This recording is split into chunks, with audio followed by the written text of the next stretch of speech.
বিয়ে করলে নেয়ামত বাড়ায় দেয় কে? দারিদ্রতা থাকলে ধনাঢ্যতা দিয়ে দেয় কে?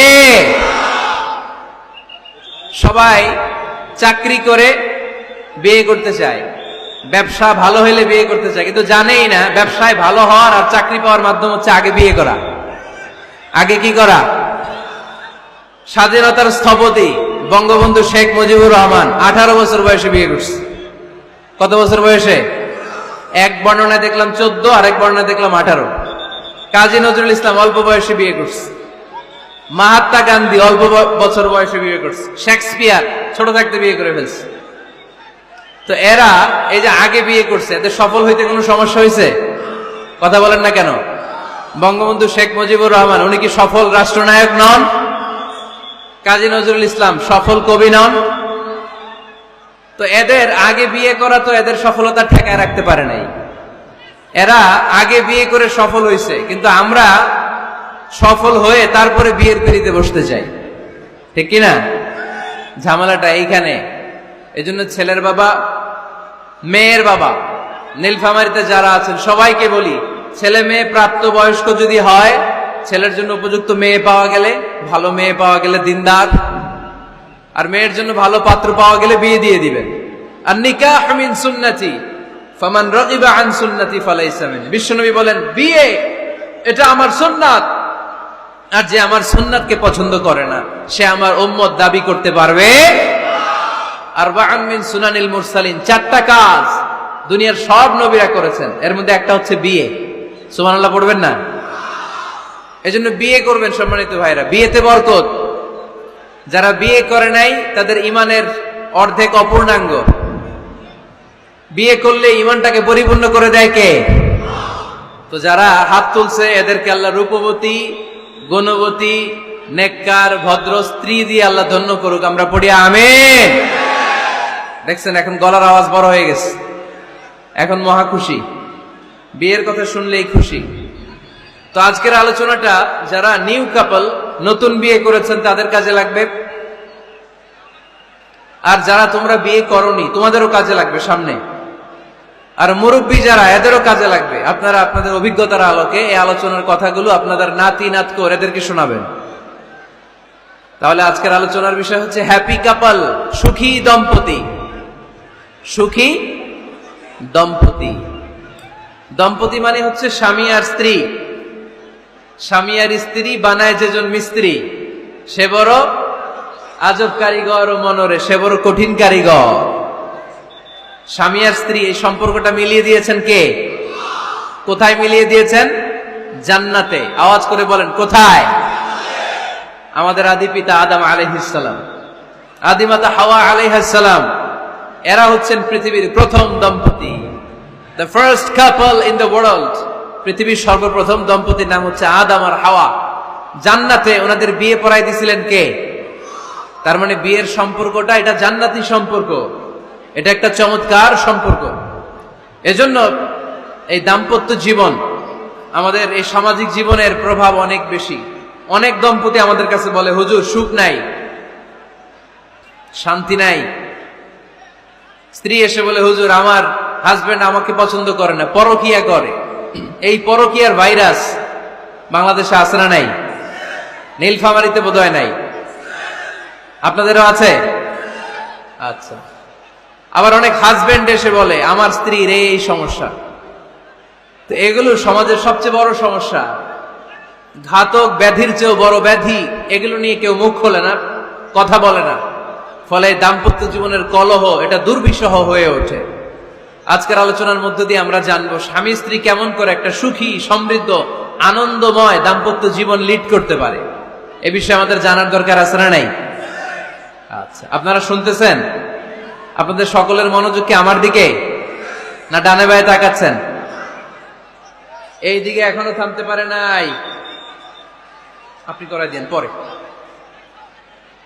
এই বাম দিকে এখনো থামতে পারে নাই। আমার মোনাজাতের সময় হয়ে আসতেছে, তোমরা ধাক্কাধাক্কি করো। ধাক্কাধাক্কি করতে করতে দেখবা যে আমি দোয়া করে চলে যাচ্ছি, কিছুই নিয়ে যেতে পারলা না, তোমরা নিজেও শুনলা না, অন্যদেরকেও শুনতে দিলা না। না না, এরকম করেন না, চেয়ার দিয়ে করেন না, চেয়ার দিয়ে করেন না, রাখেন রাখেন রাখেন।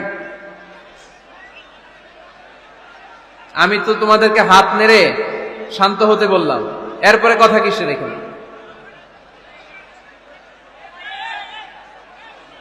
এভাবে আসলে আলোচনা করা যায় না। একজন আলোচক কোন একটা বিষয় নিয়ে যখন কথা শুরু করবে, ডানে বায়ে ধাক্কাধাক্কি, চিৎকার, বিশৃঙ্খলার আওয়াজ যখন আলোচকের কানে আসে, উনি কথার খেই হারিয়ে ফেলে। এই যে আবার শুরু হয়েছে এখানে।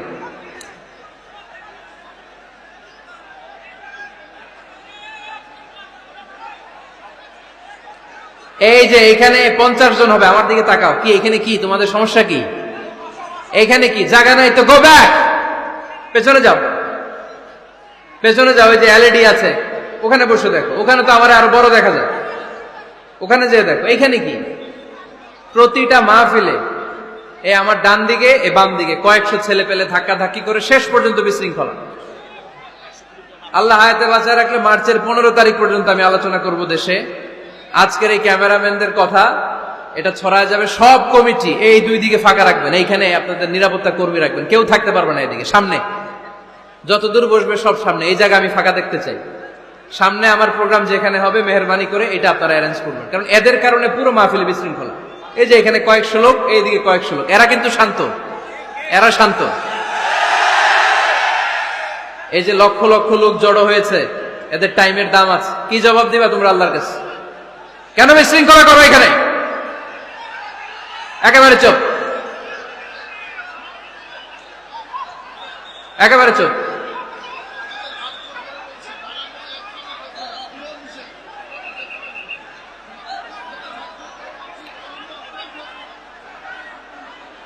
হ্যাঁ বসে যান, বসেন। ধাক্কাধাক্কি করতে আসছেন, বসেন, ধাক্কাধাক্কি করে বসেন।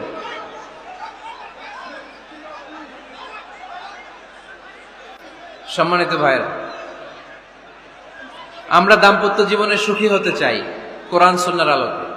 স্বামী স্ত্রীর সম্পর্কটা এটা একটা মধুর সম্পর্ক, ঠিক কিনা? স্বামী স্ত্রীর সম্পর্কটা কেমন জানেন? স্বামী স্ত্রীর সম্পর্কটা হচ্ছে হাত আর চোখের মতো। হাত ব্যথা পেলে চোখ দিয়ে পানি ঝরে, আবার চোখ দিয়ে পানি ঝরলে হাত সেই পানি মুছে দেয়, ঠিক কিনা? স্বামী আর স্ত্রীর সম্পর্কটা এরকম হবে, হাত আর চোখ। হাতে হাত কেটে গেলে চোখ দিয়ে পানি পড়ে, আবার চোখ দিয়ে পানি পড়লে হাতই ওই পানি মুছে দেয়। সম্পর্কটা এরকম থাকার দরকার আছে না? নেই? আছে। আল্লাহ তাআলা স্বামী স্ত্রীর সম্পর্ককে কোরআনে পোশাকের সাথে তুলনা করেছেন। ড্রেস, কস্টিউম, পোশাক। আওয়াজ করে বলেন, কিসের সাথে তুলনা করেছেন? পোশাক। কেন পোশাকের সাথে তুলনা করলেন? কারণ পোশাক মানুষের লজ্জাস্থানের হেফাজত করে। ইট কভারস আওয়ার প্রাইভেটস। পোশাক, ড্রেস এন্ড কস্টিউম এটা আমাদের লজ্জাস্থানকে ঢেকে রাখে, আমাদের ঈমান বাঁচায়। তেমনি স্বামী তার স্ত্রীর চরিত্র হেফাজত করে, স্ত্রী তার স্বামীর চরিত্র হেফাজত করে, ঠিক কিনা? এজন্য আল্লাহ তাআলা মেটাফরিক্যালি, রূপক ভাবে স্বামী স্ত্রীকে পোশাকের সাথে তুলনা করেছেন।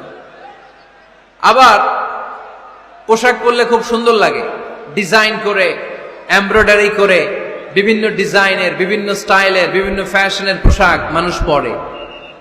পোশাক পরলে মানুষের শ্রী বর্ধিত হয়, সৌন্দর্য বেড়ে যায়। ঠিক তেমনি নারীর চোখে পুরুষ সুন্দর, পুরুষের চোখে নারী সুন্দর, ঠিক কিনা? পোশাকের 3 নাম্বার কাজ হচ্ছে পোশাক মানুষকে কমফোর্ট দেয়, আরাম। এই যে শীতকালে আপনারা অনেকে ব্লেজার পরে আসছেন, অনেকের গলায় মাফলার, অনেকের গায়ে চাদর, আরাম লাগে না? কথা বলেন না কেন? লাগে। আবার গ্রীষ্মকালে এই মাফলার পরে কেউ বের হয়? চৈত্র মাসে, চৈত্র মাসে নীলফামারীতে জ্যাকেট পরেন কে কে দেখি? পরেন? পরেন? পরেন না। এর কারণ চৈত্র মাসে পাতলা কাপড় পরতে হয়, কটনের, সুতির কাপড়। শীতকালে মোটা কাপড় আরাম লাগে, দেহটাকে প্রশান্ত করে দেয়। আবার গরমকালে সুতির, কটনের পাতলা কাপড় পরলে দেহটারে প্রশান্ত করে দেয়। ঠিক তেমনি স্ত্রী যখন স্বামীর সান্নিধ্য পায়, এই লাইটটা অফ থাকলে ভালো, অফ, এই লাইটটা অফ, পারলে এটা অফ। স্ত্রী যখন স্বামীর সান্নিধ্য পায়, স্ত্রী প্রশান্ত হয়ে যায়। আবার স্বামী যখন স্ত্রীর সংস্পর্শ পায়, স্বামীর অন্তরটারে প্রশান্ত করে দেয় কে? এজন্য আল্লাহ তাআলা নারীকে বলেছেন, নারী তোমরা হচ্ছে পুরুষের পোশাক। আবার পুরুষদেরকে বলেছেন, ও পুরুষরা তোমরা নারীদের পোশাক পড়েন। আল্লাহু আকবার। রব্বুল আলামিন বলেন, হুন্না লিবাসুল লাকুম ওয়া আনতুম লিবাসুল লাহুন। ও নারীরা, তোমরা তোমাদের স্বামীদের পোশাক, আর তোমাদের স্বামীরা হলো তোমাদের পোশাক। পোশাক যেমনি লজ্জাস্থানকে ঢেকে রাখে, ঈমান ইজ্জতের হেফাজত করে, আব্রু ঢেকে রাখে, তেমনি স্বামী তার স্ত্রীর চরিত্রের হেফাজত করে, স্ত্রী তার স্বামীর চরিত্রের হেফাজত করে। পোশাক যেমনি সুন্দর, স্ত্রীর চোখে স্বামী সুন্দর, স্বামীর চোখে স্ত্রী সুন্দর। পোশাক যেমনি মানুষকে আরাম দেয়, প্রশান্ত করে দেয়, স্বামী আর স্ত্রী একে অপরের সংস্পর্শ পেলে তাদের হৃদয়টাও প্রশান্ত হয়ে যায়, ঠিক কিনা? এজন্য আল্লাহ তাআলা পোশাকের সাথে তুলনা করেছেন। পোশাক একে অপরের পোশাক, পোশাক চামড়ার সাথে লেগে থাকে না, আলাদা থাকে। তার মানে স্বামী স্ত্রীর সম্পর্কটা এরকম মিলেমিশে ভালোবেসে একাকার, ঠিক কিনা? আর নিসাউ শাকাইকুর রিজাল, নারীরা পুরুষদের কাউন্টার পার্ট। নারী হচ্ছে পুরুষের সহযোগী। এই পৃথিবীর এই সভ্যতা, এই সিভিলাইজেশন, এই উন্নয়নের ডেভেলপমেন্ট, এটা শুধু পুরুষরা করে নাই। এই উন্নয়নের অংশীদারিত্বে আমাদের বোনদের, নারীদেরও হাত আছে না নাই? এজন্য কাজী নজরুল বলেছেন, এ বিশ্বে যা কিছু সুন্দর চিরকল্যাণকর, অর্ধেক তার করিয়াছে নারী, অর্ধেক তার নর। চিল্লায় বলেন ঠিক কিনা? এজন্য এই মহাবিশ্বের এই সভ্যতায় আপনাদের যেমনি অবদান, আমাদের বোনদেরও অবদান আছে না নাই? আছে। স্বামী স্ত্রী এই দুজন মিলে এই বিশ্ব সভ্যতা তৈরি হয়েছে। এজন্য দুজনের মধ্যে সম্পর্ক হবে পোশাকের মতো। পোশাক যেমনি দেহের সাথে লেগে থাকে, স্বামী স্ত্রীর মধ্যে এরকম সুসম্পর্কের দরকার আছে না নাই? আচ্ছা, আজকে আমরা জানার চেষ্টা করব কি করে স্বামী আর স্ত্রীর মধ্যে এই সুসম্পর্ক বাড়ানো যায়, ইনক্রিজ করা যায়। কি করে আমাদের মধ্যে মারামারি, কাটাকাটি, ঝগড়া, ডিভোর্স এই রেটটা কমানো যায়, এ ব্যাপারে আমাদের জানার দরকার আছে না নাই? ইসলামী শরিয়া স্বামী স্ত্রী প্রত্যেককে ইন্ডিভিজুয়ালি আলাদা আলাদা কিছু দায়িত্ব দিয়েছে। স্বামীকে কিছু দায়িত্ব দিয়েছে, আবার স্ত্রীকে কিছু দায়িত্ব দিয়েছে, আবার উভয়কে কিছু দায়িত্ব দিয়েছে। আমরা শুরুতে স্বামী স্ত্রীর উভয়কে আল্লাহ তাআলা কি দায়িত্ব দিয়েছে এটা জানবো। তারপরে স্ত্রীদেরকে আল্লাহ তাআলা কি দায়িত্ব দিয়েছেন সেটা জানবো। সবশেষে স্বামীদেরকে আল্লাহ তাআলা কি দায়িত্ব দিয়েছে সেটা জানবো। এই দায়িত্বগুলো পালন করার মধ্য দিয়ে দাম্পত্য জীবনকে সুখময় করে দিবে কে? আল্লাহ। শুরুতে আমরা জানবো দ্য কালেকটিভ রেসপন্সিবিলিটি, যৌথ দায় দায়িত্ব কি আছে স্বামী আর স্ত্রীর, কেমন করে দাম্পত্য জীবনকে সুখময়, শান্তিময় করতে হয়। একটা দাম্পত্য জীবন কলহমুক্ত করতে চাইলে, সুখময় করতে চাইলে সর্বপ্রথম স্বামী স্ত্রীর যেটা খেয়াল রাখতে হবে সেটা হচ্ছে স্বামী স্ত্রীর উভয়ের স্যাক্রিফাইসের মানসিকতা থাকা লাগবে। স্যাক্রিফাইস, আওয়াজ করে আমার সাথে সাথে বলেন স্যাক্রিফাইস। এই স্যাক্রিফাইস ছাড়া দাম্পত্য জীবন টিকবে? দুইজনে যদি ঝগড়া করে, দুইজনে যদি রেগে যায়, ঝামেলা আছে না নাই? স্বামী রেগে গেলে স্ত্রীকে থেমে যেতে হয়, আবার স্ত্রী রেগে গেলে স্বামীকে থেমে যেতে হয়। স্বামীও যদি রেগে যায়, স্ত্রীও যদি রেগে যায়, তাহলে তৃতীয় বিশ্বযুদ্ধ বেঁধে যাবে, ঠিক কিনা? এই জন্য রেগে গেলেন তো হেরে গেলেন, রাগা যাবে না। স্বামী যদি রেগে যায়, স্ত্রী থেমে যেতে হবে। স্ত্রী যদি রেগে যায়, স্বামী থেমে যেতে হবে। এটাই দাম্পত্য জীবনের সুখ আর সমৃদ্ধির মূল ফর্মুলা। স্যাক্রিফাইস করতে হবে। এর কারণ, আপনি যদি দোষ খুঁজতে শুরু করেন, দোষ ছাড়া পৃথিবীতে মানুষ নাই, ঠিক কিনা? No one is perfect in this world. এই পৃথিবীতে কেউই পারফেক্ট না। আপনি যে আপনার স্ত্রীর দোষ খোঁজেন, আপনারও দোষ আছে না নাই? আবার ভাবি যদি আপনার খালি দোষ খোঁজে, ভাবিরও দোষ আছে না নাই? না।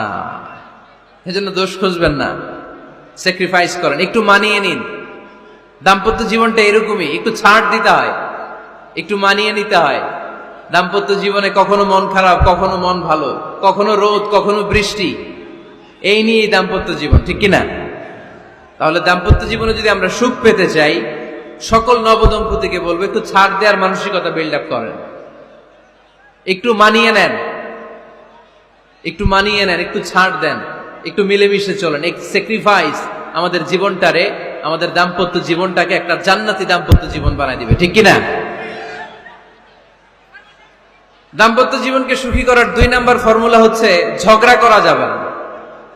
আপনারা ঝগড়া করেন নাকি? হ্যাঁ, বউয়ের সাথে ঝগড়া করেন না এরকম বিবাহিত পুরুষ কে কে আছেন দেখি এখানে? হাত তুলছে অনেকে। বিশ্বাস হয় আপনাদের? হ্যাঁ, অনেক ঝগড়া। হ্যাঁ, আচ্ছা, মেয়েরা বেশি করে? না না, এই মহিলা প্যান্ডেল আছে এদিকে, এদেরকে জিজ্ঞেস করলে বলবে সব দোষ আপনাদের, আর আপনারা দোষ দিচ্ছেন এদের। তো ঝগড়া করবেন না মেহরবানি করে, সম্মানিত ভাইরা, ঝগড়া করবেন না। কারণ এই ঝগড়া থেকে, সামান্য ঝগড়া থেকে অনেক সময় বিচ্ছেদের দিকে চলে যায় সম্পর্ক।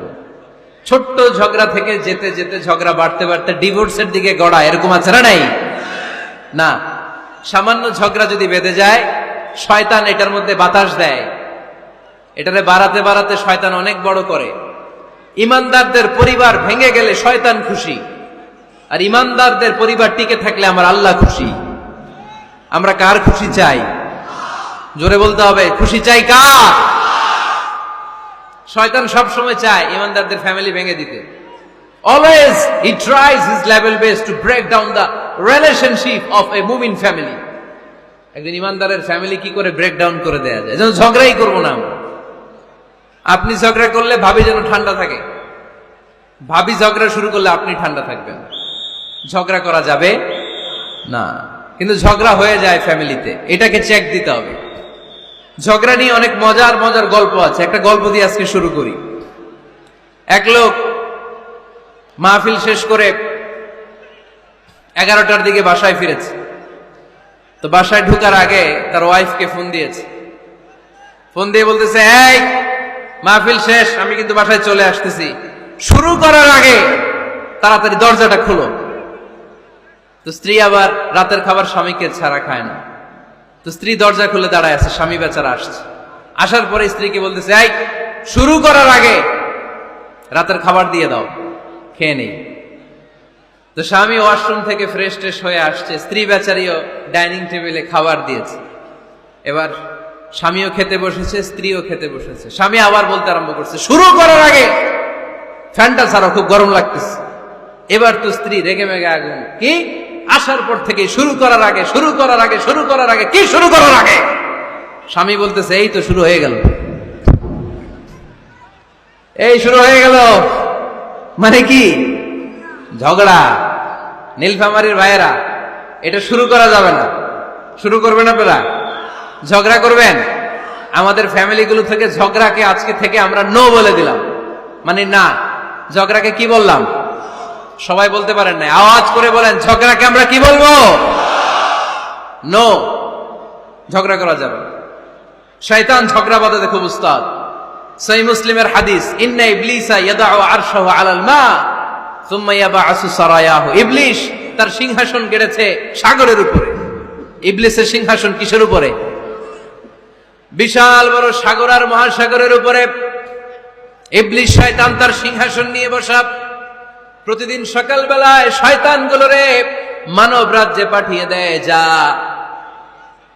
তোরা মানব রাজ্যে চলে যা, যে মানুষকে ওয়াসওয়াসা দেয়, ওয়াসওয়াসা দিয়ে খারাপ কাজ করা। সারাদিন খারাপ কাজ করার পরে কি কি ওয়াসওয়াসা দিল, কি কি খারাপ কাজ মানুষের মধ্যে ঘটালো, সন্ধ্যাবেলায় সব শয়তান এসে ইবলিসকে বয়ান শোনায়। সন্ধ্যাবেলায় শয়তানগুলো এসে বলে, আমি এক লোককে দিয়ে মিথ্যা কথা বলিয়েছি। আরেক শয়তান বলে, আমি নামাজ কাজা করিয়েছি এক আল্লাহর বান্দাকে দিয়ে। আরেকজন বলে, আমি ওজনে কম দিয়েছি। আরেকজন বলে, আমি সুদের ব্যবসার মধ্যে টাকা লাগানোর ব্যবস্থা করে দিয়েছি। এক একজন এক একটা ওয়াসওয়াসা দিয়ে আল্লাহর মুমিন বান্দাদেরকে ধোঁকা দিয়েছে। এগুলোর ফিরিস দিয়ে সে সব শয়তানেরা ইবলিসকে শোনায়, কিন্তু কোনো কথাতে ইবলিসের মন ভরে না। কোন শয়তান এসে বলে, আমি তো এমন মদের আড্ডাখানায় নিয়ে গেছি আল্লাহর বান্দাদেরকে, এগুলো নামাজই পড়ে নাই, খালি মদ খেয়েছে। আবার কিছু শয়তান এসে বলে, আমি ক্যাসিনোতে নিয়ে গেছি, ওখানে খালি জুয়া খেলছে। আবার কিছু শয়তান এসে বলে, আমি বাজারের মধ্যে ফরমালিনের এই ওয়াসওয়াসা ঢুকায় দিছি। একটার পর একটা শয়তানি ফিরিস্তি তারা ইবলিসকে শোনায়, কিন্তু কোনো কাজই ইবলিসের মন ভরাতে পারে না। একজন এসে বলে, আনা মা তারাকতুহু বাইনার রাজুলি ওয়া ইমরাআতিহি হাত্তা ফাররাখতু। আমি একজন ইমানদার নারী পুরুষের মধ্যে ঝগড়া লাগাইয়া ওই ঝগড়া বাড়াতে বাড়াতে বাড়াতে বাড়াতে তালাক পর্যন্ত নিয়ে গেছে। নাউজুবিল্লাহ পড়বেন না? শয়তান এবার তার উপর খুশি হয়ে যায়, সব শয়তানগুলোকে ঠেলে ইবলিস এই শয়তানকে কাঁধে তুলে নাচতে শুরু করে দেয়। কারণ মুমিন বান্দার সংসার যদি ভেঙে যায় শয়তান খুশি হয়ে যায়, আর মুমিন বান্দার সংসার টিকে থাকলে খুশি হয়ে যায় কে? এজন্য নীলফামারীর ভাইরা, ঝগড়া করা যাবে না। দাম্পত্য জীবনকে সুখী করতে চাইলে ঝগড়াকে আমরা নো বলে দিব। ঝগড়া অনেক সময় হবে, কিন্তু এটাকে বাড়তে দেয়া যাবে না, এটাকে আমরা স্পেস দিব না, ওইখানে থামায় দিতে হবে। রাজি আছেন তো সবাই? আল্লাহ রাসূল সাল্লাল্লাহু আলাইহি ওয়াসাল্লামের ফ্যামিলিতে ঝগড়া হতো। আম্মা জান আয়েশা রাদিয়াল্লাহু তাআলা আনহার সাথে আল্লাহ রাসূল সাল্লাল্লাহু আলাইহি ওয়াসাল্লামের ঝগড়া হতো, হাদিসে পাওয়া যায়। কিন্তু এগুলো ছিল মধুর ঝগড়া, সুন্দর ঝগড়া। সুবহানাল্লাহ বলেন। আল্লাহর হাবিব বলেন, ইয়া আয়েশা ইন্নী লা আ'লামু ইযা কুনতি আন্নী রাদিয়া ওয়া ইযা কুনতি আলাইয়া গাদবা। ও আয়েশা, তুমি কখন আমার উপর রেগে থাকো সেটাও আমি বুঝি, আবার কখন খুশি থাকো সেটাও বুঝি। আম্মা জান আয়েশা বললেন, ইয়া রাসূলুল্লাহ, ইয়া হাবিবাল্লাহ, কেমন করে আপনি বুঝেন যে আমি আপনার উপর রেগে আছি, আবার কেমন করে আপনি বুঝেন আমি আপনার উপর সন্তুষ্ট আছি? বিশ্বনবী বললেন, আয়েশা, তুমি যখন আমার উপরে খুশি থাকো, আমার উপর যখন তুমি রাজি থাকো, তখন তুমি দোয়ার সময় এইভাবে দোয়া করো, ওয়া রব্বি মুহাম্মাদ, মুহাম্মাদের রব, আপনি আমাদের সব গুনাহগুলো মাফ করে দেন। আর যখন তুমি আমার উপর রেগে থাকো, তখন তুমি আমার নামটা মুখ দিয়ে উচ্চারণ করো না। ও আয়েশা, তখন তুমি দোয়ার সময় বলতে থাকো, ওয়া রব্বি ইব্রাহিম, ইব্রাহিমের রব, আপনি আমাদের সব গুনাহগুলো মাফ করে দেন। যখন তুমি খুশি তখন আমার নামটা মুখে নাও, যখন তুমি আমার উপর রেগে থাকো তখন তুমি আমার নামটা মুখে নিতে চাও না। আম্মা জান আয়েশা বললেন, ইয়া রাসূলুল্লাহ, ইয়া হাবিবাল্লাহ, মা আহজুরু ইল্লা ইসমাক, আমি শুধু আমার মুখ থেকে আপনার নামটারে সরায় রাখি, আমার হৃদয় থেকে কোনোদিন আপনারে সরাতে পারি না। মা আহজুরু ইল্লা ইসমাক, নবী হে, আমি তো শুধু মুখ থেকে আপনার নামটারে বাদ দেই, আমার হৃদয় থেকে তো আপনারে বাদ দিতে পারি না। আমার হৃদয় পুরোটা জুড়ে শুধু আপনি আর আপনি। চিল্লায় পড়েন আল্লাহু আকবার। তার মানে আম্মা জান আয়েশাও আল্লাহ রাসূল সাল্লাল্লাহু আলাইহি ওয়াসাল্লামের উপর রেগে থাকতেন মাঝে মাঝে, বিশ্বনবী মাঝে মাঝে রাগ করতেন। একবার খুব বেশি রাগারাগি হয়ে গেল, অনেক ঝগড়া হয়ে গেল। এবার আল্লাহ রাসূল সাল্লাল্লাহু আলাইহি ওয়াসাল্লাম খেয়াল করলেন না, এত ঝগড়া তো করা ঠিক হবে না। তখন আল্লাহর হাবিব সাল্লাল্লাহু আলাইহি ওয়াসাল্লাম বললেন, আয়েশা চলো মিটমাট করি। কি করি? হ্যাঁ, মিউচুয়াল করি না, মিটমাট। এই যে ঝগড়া লাগলে আবার যে মিলায়া দেয়, এটার কি বলেন আপনারা নীলফামারীতে? মিটমাট। আল্লাহর হাবিব সাল্লাল্লাহু আলাইহি ওয়াসাল্লাম বললেন, আয়েশা চলো আমরা মিটমাট করি, আমরা আর ঝগড়া না করি। আম্মা জান আয়েশা বললেন, ঠিক আছে চলেন মিটমাট করি। বিষ্ণু বললেন, ঠিক আছে একজনকে নিয়ে আসি যে দুজনের মাঝে মিটমাট করাই দিবে। কারে নিয়ে আসবো? ওমরে ফারুককে নিয়ে আসি। আম্মা জান আয়েশা বলে, না, ওমরও গালিদ, ওমরের মেজাজ গরম, আমার ভয় লাগে। সুবহানাল্লাহ পড়বেন না? বিষ্ণু বললেন, তাহলে তোমার আব্বারে নিয়ে আসি। কই নিয়ে আসেন, আব্বারে খুব ভাল লাগে। বিষ্ণু বললেন, ঠিক আছে তোমার কথাই রইল, ওমরকে ডাকবো না, তোমার আব্বা আবু বকরকে নিয়ে আসবো। বিশ্বনবী মিটমাট করার জন্য সাইয়েদনা আবু বকর রাদিয়াল্লাহু তাআলা আনহুকে ডেকে নিয়ে আসলেন। সাইয়েদনা আবু বকর রাদিয়াল্লাহু তাআলা আনহু ঘরে ঢুকলেন। বিশ্বনবী বললেন, আয়েশা, আমার আর তোমার মাঝে কি নিয়ে ঝগড়া হয়েছে? কথাটা কি তুমি বলবা নাকি আমি বলবো? আম্মা জান আয়েশা বলেন, আপনিই বলেন, তবে মিথ্যা বললেন না, যা ঘটছে ওইটাই বললেন। ওয়ালা তাকুলিল্লাহ হাক্কান, যেটা সত্য ওইটাই বলবেন, অন্য কিছু বলবেন না। আবু বকর রাদিয়াল্লাহু তাআলা আনহু তো শুনে রেগে মেগে আগুন। কি এত বড় সাহস, বিশ্বনবীর সামনে দাঁড়িয়ে তুমি এভাবে কথা বলো? এই আদব শিক্ষা দিয়েছি তোমাকে আমি। রেগে গেলেন। বিশ্বনবী কি সত্য ছাড়া মিথ্যা কিছু বলবেন? রেগে মেগে চিৎকার করে মেয়ের গালের মধ্যে দিলেন এক চপেটাঘাত। এক থাপ্পড় খেয়ে আম্মা জান আয়েশা উল্টায় পড়লেন। আবার মারার জন্য সাইয়েদনা আবু বকর রাগে গড়গড় করছিলেন, মেয়েরে আবার মারার জন্য উদ্যত হলেন। বিশ্বনবী অবস্থা ভয়ঙ্কর দেখে সাইয়েদনা আবু বকরের সামনে দুই হাত মেলে এইভাবে দাঁড়িয়ে গেলেন। বিশ্বনবীকে যখন আবু বকর রাদিয়াল্লাহু তাআলা আনহু দাঁড়াতে দেখলেন, সাইয়েদনা আবু বকর মুহূর্তের মধ্যে থেমে গেলেন। সুবহানাল্লাহ পড়েন। সাইয়েদনা আবু বকর রাদিয়াল্লাহু তাআলা আনহু ঘর থেকে বের হয়ে গেলেন। এবার বিশ্বনবী আম্মা জান আয়েশার কাছে যেয়ে বলেন, ও আয়েশা, দেখো আমি তোমারে মাইর থেকে বাঁচাইলাম, আমি না থাকলে তোমার বাবা তোমারে আসে শেষ করে ফেলতো, ঠিক কি না? আমি বাঁচাইছি তোমারে। ইয়া আয়েশা কাইফা রাআইতিনি আনখাসতুকি মিনার রাজুল, দেখছো আয়েশা কেমনে বাঁচাইলাম তোমারে। আজকে আমি না থাকলে এমন পিট্টি দিতে তোমার বাবা একেবারে খবর হয়ে যেত। আম্মা জান আয়েশা লজ্জায় পড়ে গেলেন, হেসে দিলেন, বিশ্বনবীও হেসে দিলেন, সুবহানাল্লাহ পড়েন।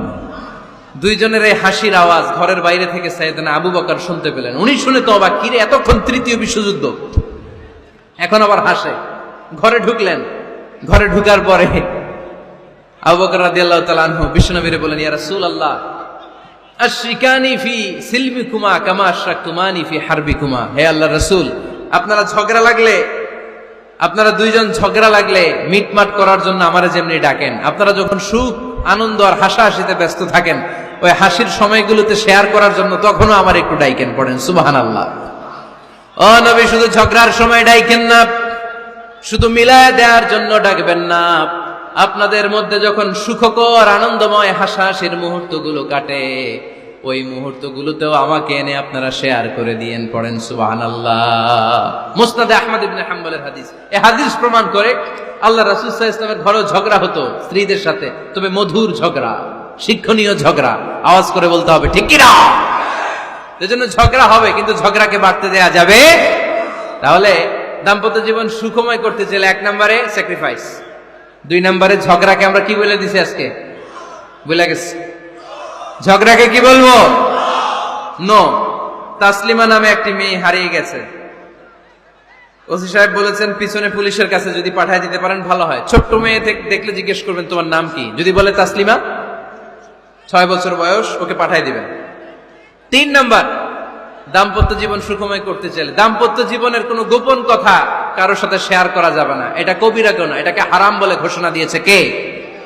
এটাকে বিষ্ণু বলেছেন আযমুল আমানা। স্বামী স্ত্রীর মধ্যে যে অন্তরঙ্গ মুহূর্ত কাটে এই মুহূর্তগুলোর কথা কারোর সাথে শেয়ার করা যাবে? নীলফামারীর যুবক ভাইরা চিল্লায় বলে এগুলো শেয়ার করা যাবে? বিষ্ণু বললেন খবরদার, এটা আযমুল আমানা। স্বামীর সবকিছু স্ত্রীর কাছে আমানত, স্ত্রীর সবকিছু স্বামীর কাছে আমানত। আবার বিষ্ণু বলেছেন যারা স্বামী স্ত্রীর গোপন দাম্পত্য জীবনের কথা অন্যের কাছে শেয়ার করে দেয় তারা হলো আশারুন নাস, পৃথিবীর মধ্যে সবচাইতে নিকৃষ্ট মানুষ। এরা নিকৃষ্ট, এদের চাইতে নিকৃষ্ট আর কেউ হতে পারে না। উলাইকা কাল আনআম বাল হুম আদাল। এরা পশুর চাইতেও নিকৃষ্ট, যারা স্বামী স্ত্রীর প্রাইভেট কথা, পার্সোনাল কথা মানুষের কাছে বলে বেড়ায়। আর সিবাউ হারাম, এই গোপনীয় সব কথাগুলোকে অন্যের কাছে প্রকাশ করা হারাম করেছে কে? চিল্লায় বলতে হবে কে? তাহলে খবরদার, নিজেদের দাম্পত্য জীবনের কোনো কিছু অন্যের সাথে শেয়ার করবেন না। আমাদের বোনরা অনেক সময় একসাথে বসলে পেটের কথা, পিঠের কথা সব বলে ফেলায়, আছে না নাই? না বোনেরা, সব শেয়ার করলেও আপনাদের দাম্পত্য জীবনের কোনো কথা কখনো কারোর সাথে শেয়ার করতে পারবেন না। 4 নম্বর ফর্মুলা হচ্ছে অহেতুক সন্দেহ পরিহার করতে হবে। অনেক স্ত্রী আছে স্বামীরে খালি সন্দেহ করে, আছে না নাই? নীলফামারীতে এই সমস্যা নাই, আছে? এই যে ভুক্তভোগী পাওয়া গেছে, আছে না নাই? আছে। খালি সন্দেহ করে, এই তুমি ওদিকে তাকাইলে কেন, ওই বেডের দিকে তাকাইলে কেন, এই তোমার মোবাইল দাও, কারে ফোন দিলা দেখি, এই ফেসবুকের পাসওয়ার্ড দাও দেখি কি করছে, দেখি মেসেঞ্জারে কার সাথে চ্যাটিং করছে, আছে না নাই? এই যে অহেতুক সন্দেহ আপনার ফ্যামিলিটারে জাহান্নামের টুকরা বানায় দিবে। আবার অনেক স্বামী আছে স্ত্রীকে খালি সন্দেহ করে, এদিকে তাকালে সন্দেহ করে, ওদিকে তাকালে সন্দেহ করে, বাসায় থাকলেও সন্দেহ, বাইরে গেলেও সন্দেহ, এরকম আছে না নাই? না, অহেতুক সন্দেহ এটা পরিহার করবেন। এই সন্দেহ খুব খারাপ জিনিস। আমি ব্যক্তিগতভাবে অনেক কেস এরকম হ্যান্ডেল করেছি। এসে বলে হুজুর খালি সন্দেহ করে, এটা একটা রোগ। এটা কি? আপনার ফ্যামিলিটারে শেষ করে দেবে। এজন্য অহেতুক সন্দেহ পরিহার করবেন। হ্যাঁ, সত্যি যদি পরকীয়ার কোনো ঘটনা ঘটে থাকে ওটা নিয়ে বসেন, ফেস টু ফেস কথা বলেন, ফ্যামিলি মিটিং করেন, সরাসরি সেটেল করার চেষ্টা করেন। কিন্তু অহেতুক সন্দেহ একটা রোগ। এই রোগ থেকে আল্লাহ তুমি দাম্পত্য জীবনকে বাঁচাও। আমরা আওয়াজ করে পড়বো আমিন। 5 নাম্বার, স্বামী স্ত্রী একে অপরকে আল্লাহর বিধান স্মরণ করায় দিবে। স্বামী যদি ফজরের সময় ঘুমায় থাকে স্ত্রীর ডেকে দেওয়ার দরকার আছে না নেই? আবার স্ত্রী যদি ঘুমায় থাকে স্বামীর ডেকে দেওয়ার দরকার আছে না নেই? কোন স্বামী যাবে জান্নাতে, তার স্ত্রী যাবে জাহান্নামে। আবার স্ত্রী হবে জান্নাতি, স্বামী যাবে জাহান্নামে। এরকম আমরা চাই নাকি? আমরা যখন জান্নাতে যাব আমার স্ত্রীর হাত ধরে একসাথে জান্নাতে ঢুকতে চাই। ঠিক কিনা? আবার আমার স্ত্রী যখন জান্নাতে যাবে সে একা ঢুকতে পছন্দ করবে? এজন্য আমরা দুনিয়াতে যেমনি এক ছাদের নিচে এক জায়গায় এক বাড়িতে, জান্নাতেও আমরা এক বাড়িতে থাকতে চাই। আওয়াজ করে বলতে হবে ঠিক কিনা? এজন্য গবেষকরা বলেছে স্বামী স্ত্রীর ভালোবাসাটাকে তারা বলে লাভ পিরামিড। কি পিরামিড? লাভ পিরামিড। এই ত্রিভুজ আকৃতির। কিরে ভাই? আচ্ছা, লাভ পিরামিড ত্রিভুজ আকৃতির, ট্রায়াঙ্গেল। আপনারা ত্রিভুজ চিনেন? কথা কয় না। ত্রিভুজের কয় কোণা? কয় কোণা? 3 কোণা। এই যে এরকম, তাই না? এজন্য স্বামী স্ত্রীর ভালোবাসাটাকে বলে লাভ পিরামিড। উপরে এরকম সমুচার মতো না, উপরে থাকে আল্লাহ আর ডানে স্বামী বায়ে স্ত্রী, এই 2 কোণায় স্বামী স্ত্রী, আর উপরের কোণায় আল্লাহ। স্বামী স্ত্রী যদি আল্লাহর আনুগত্যের দিকে যেতে চায়, যতই তারা the couple come to Allah, they come closer to each other. তারা যদি আল্লাহর কাছাকাছি যায়, তারা নিজেরাও কাছাকাছি হয়। ঠিক কিনা? তারা আল্লাহর কাছে যেতে যেতে যেতে যেতে আল্লাহর ইবাদতে যদি একেবারে আল্লাহর কাছে চলে যায়, তারা নিজেরাও কাছাকাছি চলে যায়। ঠিক কিনা? আর তারা আল্লাহর আনুগত্য থেকে যত দূরে সরে, যত দূরে সরে, তারা নিজেরাও নিজেদের থেকে তত দূরে সরে পড়ে। চিল্লায় বলেন ঠিক কিনা? লাভ পিরামিড এটা। এজন্য the closer the couple comes to Allah, the closer the couple comes to each other. Couple স্বামী স্ত্রী আল্লাহর ভালোবাসা নিজের মধ্যে যত গাঢ় করবে, আল্লাহর আনুগত্য যত বেশি করবে, আল্লাহর ইবাদত যত করবে, নিজেরাও তত কাছাকাছি আসবে। আর আল্লাহরে যত ভুলবে, নিজেদের মধ্যে বড় বড় ফারাক করে দিবে কে? তাহলে এই 5টা বিষয় স্বামী স্ত্রীর উভয়ের উপর বর্তায়। এগুলো মেনে চললে দাম্পত্য জীবনকে সুখময় করে দিবে কে? আল্লাহ। এবার আমরা শুনবো আমাদের বোনদেরকে, যে ডান দিকে আমি শুনলাম আমাদের বোনদের বিশাল প্যান্ডেল আছে না নাই? আচ্ছা, আজকে বোনদের দিয়ে শুরু করি। স্ত্রীদেরকে আল্লাহ কি দায়িত্ব দিয়েছে একটা ফ্যামিলিকে সুন্দর করতে, একটা দাম্পত্য জীবনকে সুন্দর করতে? স্ত্রীর 1 নম্বর দায়িত্ব হচ্ছে she should make a comfort to her husband. স্ত্রীর উচিত স্বামীর জন্য ঘরটাকে প্রশান্তির নীর বানিয়ে রাখা। কি বানিয়ে রাখা? প্রশান্তির নীর। স্ত্রী হওয়া উচিত এমন যাকে দেখলে স্বামীর চোখ জুড়ায়, স্বামীর প্রাণ জুড়িয়ে যায়, স্বামীর হৃদয়টা ঠান্ডা হয়ে যায়। ঠিক কিনা? আর স্ত্রীর দিকে তাকালে যদি মেজাজ গরম হয়ে যায়, মেজাজ খিটখিটে হয়ে যায়, ঝামেলা আছে না নাই? ঝামেলা আছে। এজন্য মেহেরবানি করে আমাদের বোনরা যারা, এমন কোন কাজ করবেন না যেটা স্বামীর মেজাজকে খিটখিটে করে দেয়। কারণ আল্লাহ তাআলা আপনাদেরকে তৈরি করেছে লিতাসকুনু ইলাইহা, স্বামী আপনার কাছে গেলেই যেন তার হৃদয়টা প্রশান্ত হয়ে যায়। ঠিক কিনা? অনেক স্ত্রী আছে না জেনে না বুঝে স্বামীর সাথে এমন খিটখিটে মেজাজ দেখায় যেটা স্বামীর জন্য মেনে নেওয়া কষ্টকর। আমি একটা জরিপে পড়েছি, পৃথিবীর অনেক স্বামী স্ত্রীর কারণে হার্ট অ্যাটাক করে মারা যায়। আছে না নাই? এই তো ভুক্তভোগী পাওয়া গেছে। স্বামীর জন্য একটা ত্রাস হয়ে দাঁড়ায় স্ত্রী, ত্রাস। অনেক স্বামী আছে স্ত্রীর এরকম আচরণের কারণে, অতিরিক্ত প্রেসার ক্রিয়েট করার কারণে স্ত্রীদেরকে ভয় পায়। অবশ্য নীলফামারীর কোন স্বামী তার স্ত্রীরে ভয় পায় না। ভয় পায়? স্ত্রীরে ভয় পান কে কে দেখি?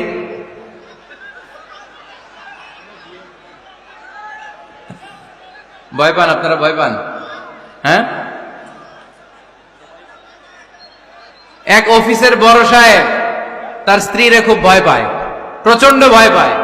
তো সে মনে মনে ভাবলো, দেখি আমার অফিসের যারা স্টাফ আছে, ম্যানেজাররা আছে, এরা কতটুকু ভয় পায়, এরা ভয় পায় কিনা। তো একদিন সকালবেলা অফিসের সব স্টাফ গুলোর একসাথে দাঁড় করায় বলতেছে, এই আপনারা যারা যারা আপনাদের স্ত্রীদেরকে ভয় পান তারা ডান দিকে যান, আর যারা স্ত্রীকে ভয় পান না এরা বাম দিকে যান। অফিসের সব কর্মচারী ডান দিকে চলে গেছে, সবাই ভয় পায়, একজন শুধু বাম দিকে। বাম দিকে কয়জন? ভয় পায় না। আর যারা ভয় পায় এরা ডান দিকে, ডান দিকে সবাই। তো বড় সাহেব ভাবছে, আলহামদুলিল্লাহ আমার অফিসে একজন হইলেও বীর পুরুষ আছে। তো বীর পুরুষের কাছে যেয়ে বলে, ঘটনা কি, আপনি মোটেও ভয় পান না? কয়, স্যার প্রতিদিন অফিস করার জন্য যখন ঘর থেকে বের হয় আমার বউ আমারে বলে দেয়, খবরদার সবাই যেদিকে যায় তুমি কিন্তু ওইদিকে যাইবা না, সবাই যেদিকে যায় তুমি ওইদিকে গেলে খবর আছে। বড় সাহেবকে খবরদার, এটা তো আরো ডরায়। ঠিক কিনা? এজন্য বোনদেরকে বলবো লিতাসকুনু ইলাইহা, এমন ভাবে আপনি আপনার স্বামীর সামনে নিজেকে প্রেজেন্ট করেন যাকে আপনাকে দেখলে আপনার স্বামীর চোখ জুড়িয়ে যায়, হৃদয়টা প্রশান্ত হয়ে যায়, আপনাকে দেখলেই আপনাকে ভালোবাসতে মনে চায়, ঠিক কিনা? এজন্য রব্বুল আলামিন বলেন, আমি নারীদেরকে তৈরি করেছি লিতাসকুনু ইলাইহা, যেন পুরুষেরা স্ত্রীদের সংস্পর্শ যখন পায় পুরুষদের হৃদয়টারে প্রশান্ত করে দেয় কে? রব্বুল আলামিন বলেছেন খাদিজার জন্য জান্নাতে আমি এমন একটা ঘর বানিয়েছি যেই ঘরের মধ্যে কোনো বিশৃঙ্খলা নাই। খাদিজার জন্য জান্নাতে এমন একটা প্রাসাদ আমি বানিয়েছি যেই প্রাসাদের মধ্যে কোনো আওয়াজ নাই, কোনো কোলাহল নাই, কোনো বিশৃঙ্খলা নাই। কারণ খাদিজা আমার নবীকে এমন একটা ঘর উপহার দিয়েছে যেই ঘরের মধ্যে কোনো বিশৃঙ্খলা ছিল না, আওয়াজও ছিল না। পড়েন সুবহানাল্লাহ।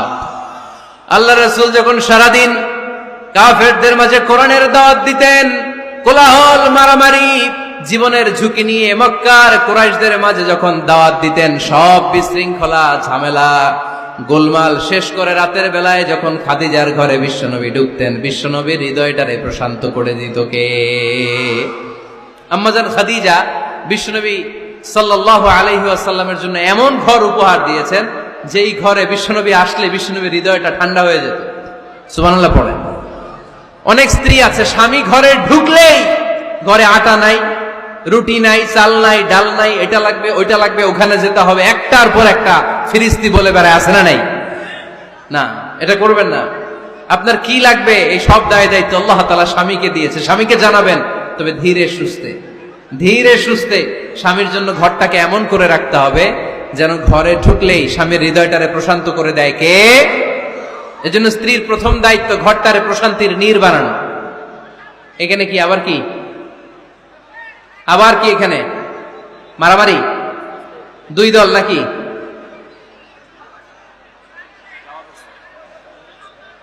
আপনাদের মনোযোগ আছে না গেছে? এক নাম্বার নাকি পেশাব করা, দুই নাম্বার নাকি টয়লেটে যাওয়া, তিন নাম্বার নাকি এইটা। বিড়ি খান আপনারা? বিড়ি আর সিগারেটের সাথে মুসলমানের সম্পর্ক আছে না। কোন মুসলমান সিগারেট খেতে পারে? বিড়ি টানতে পারে? কারণ এটা এমন একটা খাবার যে খাবার টয়লেটে ঢুকেও খাওয়া যায়।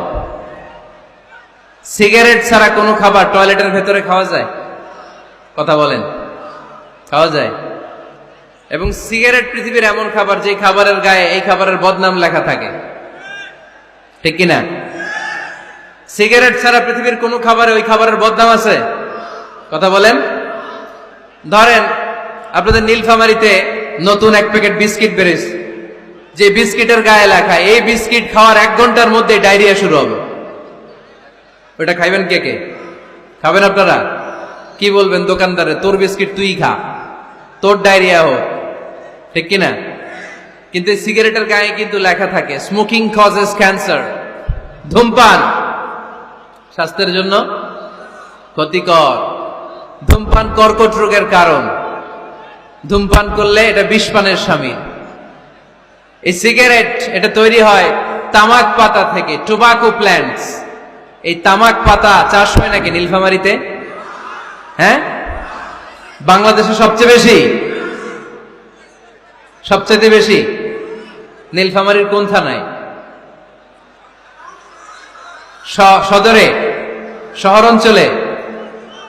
আচ্ছা, এই তামাক পাতার চারদিকে বেড়া দেয়া লাগে না জানেন? কারণ ছাগলেও মুখ দেয় না। তো যেটা ছাগলে খায় না ওটা মানুষ খাইতে পারে? আওয়াজ করে বলেন।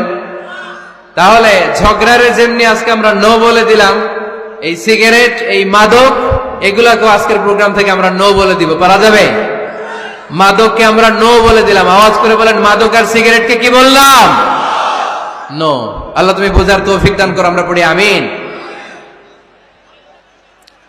একটা সুখী দাম্পত্য জীবনের জন্য স্ত্রীর 2 নাম্বার দায়িত্ব হচ্ছে স্বামীকে ইন্সপায়ার করা, স্বামীকে সাহস যোগানো, পিছন থেকে ড্রাইভিং পুশের মতো কাজ করা। কারণ স্বামীকে যখন স্ত্রী সাহস যোগায়, স্বামীর সাহস বেড়ে যায়, ঠিক কিনা?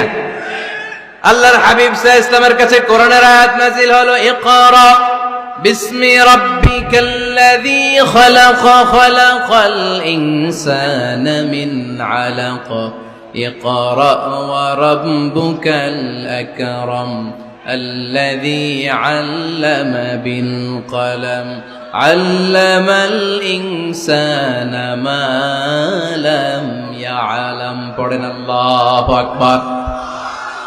সূরাতুল আলাকের 5 আয়াত হেরা গুহায় যখন নাজিল হয়ে গেল, বিশ্বনবী সাইয়েদনা জিব্রাইলকে নিজ আকৃতিতে দেখলেন, পা থেকে মাথা পর্যন্ত দেখে বিশ্বনবী ভয় পেয়ে গেলেন। বিশ্বনবী সাল্লাল্লাহু আলাইহি ওয়াসাল্লাম জীবনে দুইবার সাইয়েদনা জিব্রাইল আলাইহিস সালামকে ওনার আসল আকৃতিতে দেখেছিল। আওয়াজ করে বলতে হবে কয়বার? এক হচ্ছে মেরাজ রজনীতে সিদরাতুল মুনতাহায়, দুই হচ্ছে প্রথম যখন কোরআনের আয়াত নাজিল হয় বিষ্ণু ইসা ইসলাম দেখলেন বিশাল একজন ব্যক্তি, পাটা হচ্ছে হেরা গুহায় আর মাথাটা হচ্ছে আকাশের উপরে।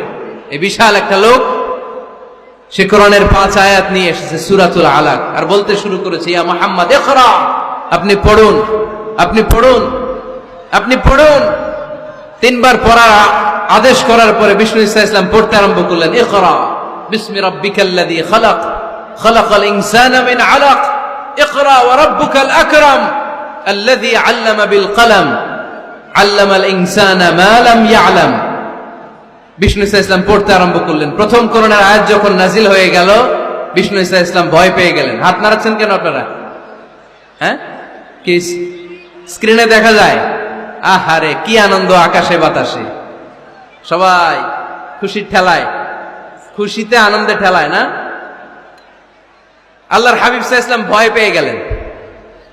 আপনাদের মনোযোগ তো নাই মনে হচ্ছে, তা হাত নাড়াচ্ছেন কেন? এদিকে দেখেন। খরগোশের কানের মতো কান দুইটারে খাড়া করেন। কোরআনের আয়াত যখন নাজিল হলো আল্লাহ রাসূল সাল্লাল্লাহু আলাইহি ওয়াসাল্লাম ভয় পেয়ে গেলেন। বিষ্ণু ইসা ইসলামের হৃদয় কাঁপতে আরম্ভ করলো। কোরআনের 5 আয়াত নিয়ে হেরা গুহা থেকে বিশ্বনবী আম্মা জান খাদিজাতুল কুবরা রাদিয়াল্লাহু তাআলা আনহার কাছে চলে আসলেন। এসে ডেকে বললেন খাদিজা জাম্মিলুনি জাম্মিলুনি, কম্বল দিয়ে তুমি আমারে চাপা দাও, আমার ভয় লাগছে, মনে হয় আমি বাঁচবো না। আম্মা জান খাদিজা বললেন কি হয়েছে আপনার? বিশ্বনবী বললেন বিশাল বড় একটা লোক কোরআনের 5 আয়াত নিয়ে এসেছে। ওই লোকের পা হেরা গুহার মধ্যে, মাথাটা আকাশের উপরে, এত বিশাল সত্তা, বিশাল কোন মানুষ জীবনে আমি দেখি নাই। এসে সে পরিচয় দিয়েছে সে নাকি জিব্রাইল ফেরেশতা। বিশ্বনবী বললেন মনে হয় আমি বাঁচবো না, আমার জ্বর চলে এসেছে, আমার হৃদয়ের মধ্যে কাঁপুনি শুরু হয়েছে, তুমি আমারে কম্বল দিয়ে চাপা দাও। আম্মা জান খাদিজা বললেন ও নবী ভয় পাবেন না, আমার আল্লাহ কোনদিন আপনারে অপমান করবেন না। সুবহানাল্লাহ পড়েন। ওয়াল্লাহি ওয়াল্লাহি লা ইউখজিকাল্লাহু আবাদা। নবী গো, আল্লাহ আপনারা অপমান করবেন না, কারণ আপনার মধ্যে এমন এমন ভালো ভালো গুণ আছে, এই গুণাবলীগুলি যে মানুষের মধ্যে থাকে তাকে আমার রব কোনোদিন অপমান করতে পারে না। চিল্লায় বলেন ঠিক কিনা? নবী হে ইন্নাকা লা তাসিলুর রাহিমা, আপনি আত্মীয়তার সম্পর্ক বজায় রাখেন। ও নবী তাসদুকুল হাদিসা, সব সময় আপনি সত্য কথা বলেন। ওয়া তাহমিলুল কাল্লা, আপনি মানুষের বোঝা টেনে দেন। ওয়া তাকসিবুল মা'দুমা, যার উপার্জন করার কেউ নাই নিজে গায়ে খেটে আপনি তারে উপার্জন করে দেন। ওয়া তুআইনু আলা নাওয়াইবিল হক, সত্য যেখানে বিপন্ন সেখানে আপনি সাহসী সৈনিকের মতো দাঁড়িয়ে যান। সুবহানাল্লাহ পড়ুন। নবী হ্যাঁ, আপনি ভয় পাবেন না, কারণ আপনি এমন অসাধারণ ব্যক্তিত্ব, এমন জনকল্যাণমূলক কাজের আঞ্জাম আপনি দেন, এরকম লোককে আল্লাহ কখনো অপমান করতে পারে? আপনি চালিয়ে যান, আপনাকে থামানোর মতো অপশক্তি গোটা বিশ্বে দ্বিতীয়টা নাই। চিল্লায় বলেন ঠিক কিনা? বিশ্বনবীকে সাহস জুগিয়েছেন, এরকম সাহস জোগানোর মতো স্ত্রী আমাদের দরকার আছে না নেই? বিশ্বনবী সারাদিন বাইরে যখন কাফির মুশরিকদের অত্যাচার অনাচার সহ্য করে ঘরে আসতেন, আম্মা জান আয়েশা এমন সাহসিকতার বাণী শোনাতেন, এমন মোটিভেশন শোনাতেন, এমন ইন্সপায়ারেশন দিতেন, বিশ্বনবী সারাদিনের সব দুঃখ কষ্ট ভুলে গিয়ে এর পরের দিনের দাওয়াতি কাজের জন্য নতুন করে এনার্জি ফিরে পেতেন। চিল্লায় পড়েন আল্লাহু আকবার। এজন্য স্ত্রীর 2 নাম্বার কাজ হচ্ছে স্বামীকে সাহস যোগানো। 2 নাম্বার কাজ কি? স্বামীকে সাহস যোগানো, স্বামীকে সাপোর্ট দেয়া। স্ত্রীর 3 নাম্বার কাজ হচ্ছে স্বামীর ডাকে সাড়া দেয়া। কি দেয়া? স্বামী যদি স্ত্রীর সঙ্গ পেতে চায়, স্ত্রীর ওই ডাকে সাড়া দিতে হবে। রাতের বেলা স্বামী যদি স্ত্রীর সঙ্গ চায় আর স্ত্রী যদি সঙ্গ না দিয়ে চলে যায়, ফজর পর্যন্ত ওই স্ত্রীর উপর আল্লাহর ফেরেশতারা লানত দিতে থাকে। চিল্লায় পড়েন নাউযুবিল্লাহ। তবে হ্যাঁ, ভ্যালিড যদি কোনো কজ থাকে, ভ্যালিড কজ, অসুস্থতা, অন্যান্য কমপ্লেক্সিটি যদি থাকে, সেটা ভিন্ন ব্যাপার। কিন্তু ইগোর কারণে, ইগো, মেজাজ দেখিয়ে, রাগ দেখিয়ে কোনো বোন যদি স্বামীর আহ্বানে সাড়া না দিয়ে মুখ ফিরিয়ে চলে যায়, ফজর পর্যন্ত আল্লাহর ফেরেশতারা ওই মহিলার উপর লানত দিতে থাকে। আওয়াজ করে পড়তে হবে নাউযুবিল্লাহ। আবার বিশ্বনবী বলেছেন, খবরদার, রমজান ছাড়া কোন নফল রোজা কোন স্ত্রী যদি রাখতে চায়, নফল রোজা রাখার আগে স্বামীর কাছ থেকে যেন সে অনুমতি নিয়ে নেয়। নফল রোজা, আওয়াজ করে বলেন, কি রোজা? ফরজ রোজা না। দিনের বেলা যেহেতু রোজা রাখতে হয়, কোন নারী, কোন যুবতী নারী, বয়স্ক নারীদের কথা ভিন্ন, কোন যুবতী নারী যদি নফল রোজা রাখতে চায়, সে তার স্বামীর পারমিশন নেবে। কারণ হয়তো স্বামী দিনের বেলা স্ত্রীর সঙ্গ চেতে পারে, ঠিক কিনা? এজন্য স্বামীর কাছ থেকে পারমিশনের দরকার আছে না নেই? এরপরে 4 নম্বর দায়িত্ব, নিজের লজ্জাস্থানের হেফাজত করা। فالصالحات قانتات حافظات للغيب بما حفظ الله। আল্লাহ নেককার স্ত্রীদের বর্ণনা যখন কালামুল্লাহ মাজিদে দিয়েছেন, আল্লাহ বলেছেন নেককার নারীদের প্রথম গুণ, তারা সব সময় তাদের স্বামীদের আনুগত্য করে। 2 নাম্বার, তারা তাদের নিজের লজ্জাস্থানের হেফাজত করে। 4টা কাজ কোন নারী যদি দুনিয়াতে করে, 4টা, আওয়াজ করে বলতে হবে, কয়টা? মাত্র 4টা কাজ কোন নারী যদি পৃথিবীতে করে, ওই নারীর জন্য জান্নাতের 8টা দরজা খুলে দিবে কে? আওয়াজ করে বলতে হবে, খুলে দিবে কে? বিশ্বনবী বললেন, আল মারআতু ইযা সাল্লাত খামসাহা, কোন নারী যদি 5 ওয়াক্ত সালাত পড়ে, সামাত শাহরাহা, রমাদানের রোজা রাখে, আতাআত বালাহা, স্বামীর আনুগত্য করে, হাফিজাত ফুরুজাহা, লজ্জাস্থানের হেফাজত করে। এই 4টা কাজ যদি কোন নারী দুনিয়ার বুকে করে, জান্নাতের 8টা দরজা তাদের জন্য খুলে দিবে কে? এজন্য দাম্পত্য জীবনকে সুখময় করতে হলে একজন স্ত্রীর 4 নম্বর দায়িত্ব হচ্ছে নিজের সতীত্বের হেফাজত করা। 5 নম্বর দায়িত্ব হচ্ছে স্বামীর সম্পদের হেফাজত করা। সাইয়েদনা আবু সুফিয়ান রাদিয়াল্লাহু তাআলা আনহু ছিলেন খুব কৃপণ মানুষ, বিষ্ণু ঈসা ইসলামের শ্বশুর। সেই বুখারীতে এসেছে, ওনার স্ত্রী এসে আল্লাহ রাসূল সাল্লাল্লাহু আলাইহি ওয়াসাল্লামের কাছে বলেন, ইয়া রাসূলুল্লাহ, ইন্না আবা সুফিয়ান রাজুলুন শাহী। হে আল্লাহর রাসূল, আবু সুফিয়ান খুব কৃপণ মানুষ, আমার আর আমার সন্তানদের খরচের জন্য যে টাকা পয়সা লাগে আমার স্বামী দেয় না। এখন আমার স্বামীর অনুমতি ছাড়া সিন্ধুক থেকে টাকা নেয় আমার জন্য জায়েজ কিনা? আল্লাহর হাবিব বললেন, হ্যাঁ, স্বামী যদি কৃপণ হয় তাহলে ফ্যামিলির খরচের জন্য যতটুকু দরকার অতটুকু নিতে পারবা, ওইটারে ক্ষমা করে দিবে কে? আমাদের অনেকের মধ্যে অনেক কৃপণ লোক আছে না নাই? এখানে নাই, মাশাআল্লাহ। এই কৃপণ লোক যদি থাকে, আপনার অনুমতি ছাড়াও ভাবি আপনার পকেট থেকে টাকা নিতে পারবে। আজকে সব গোমর ফাঁস করে দিলাম। কৃপণ যারা, তাদের পারমিশন ছাড়া পকেট থেকে, আলমারি থেকে টাকা নিয়ে যতটুকু দরকার ফ্যামিলির ততটুকু খরচ করা যাবে, অতিরিক্ত খরচ করা যাবে না। 6 নম্বর দায়িত্ব হচ্ছে ছেলে মেয়েদেরকে দেখাশোনা করা, ছেলে মেয়েদেরকে বুকের দুধ খাওয়ানো। অনেক মা আছে ছেলে মেয়েদেরকে বুকের দুধ খাওয়াতে চায় না, আছে না নাই? হ্যাঁ, ডানু খাওয়ায়, ডানু। আর কি খাওয়ায়? হ্যাঁ, মিল্ক ভিটা, আর নিডো, নেসলে, সেরেলাক, আর হ্যাঁ বায়োমিল্ক। মাশাআল্লাহ, অনেক নাম জানেন তো আপনারা। তো মেডিকেয়ার, তো এই বুকের দুধ খাওয়াতে চায় না অনেক মায়েরা। মায়েরা যারা আছেন প্যান্ডেলে, আপনার বুকের দুধের মধ্যে বাচ্চাদের জন্য আল্লাহ রাব্বুল আলামিন ন্যাচারাল ভ্যাকসিন দিয়ে দিয়েছেন। চিল্লায় পড়েন সুবহানাল্লাহ। ন্যাচারাল, প্রাকৃতিক টিকা, বাচ্চার জীবনের প্রথম টিকাটা, সন্তানের জীবনের নবজাতক শিশুর প্রথম টিকাটা আল্লাহ তাআলা মায়ের বুকের শাল দুধের ভেতরে দিয়ে দিয়েছেন। সুবহানাল্লাহ পড়েন। টিকাগুলো তো বাজার থেকে কিনতে হয়, প্রথম টিকাটা আল্লাহ ফ্রি দিয়ে দিছে। সুবহানাল্লাহ পড়বেন না? এজন্য রাব্বুল আলামিন বলেন, والوالدات يرضعن أولادهن حولين كاملين لمن أراد أن يتم الرضاعة। দুনিয়ার প্রতিটা মায়ের উচিত টানা 2 বছর তাদের সন্তান সন্ততিদেরকে দুধ খাওয়ানো। কয় বছর? আওয়াজ করে বলতে হবে, কয় বছর? মায়ের বুকের দুধ যে ছেলেগুলো খায় না, এদের ব্রেনের গ্রোথ হয় না, এগুলো হয় বলদা নাম্বার 1। কি হয়? বলদা নাম্বার 1। ফার্মের মুরগির মতো এগুলা। ফার্মের মুরগি দেখছেন? হ্যাঁ, ফার্মের মুরগি দেখবেন যে দোকানে যখন কিনতে যাবেন, এটারে নিয়ে যেখানে ওজন করে ওইখানে বসা রাখলে ওইখানেই বসে থাকে, আধা ঘন্টায় উঠবে না, এটা বসেই থাকে।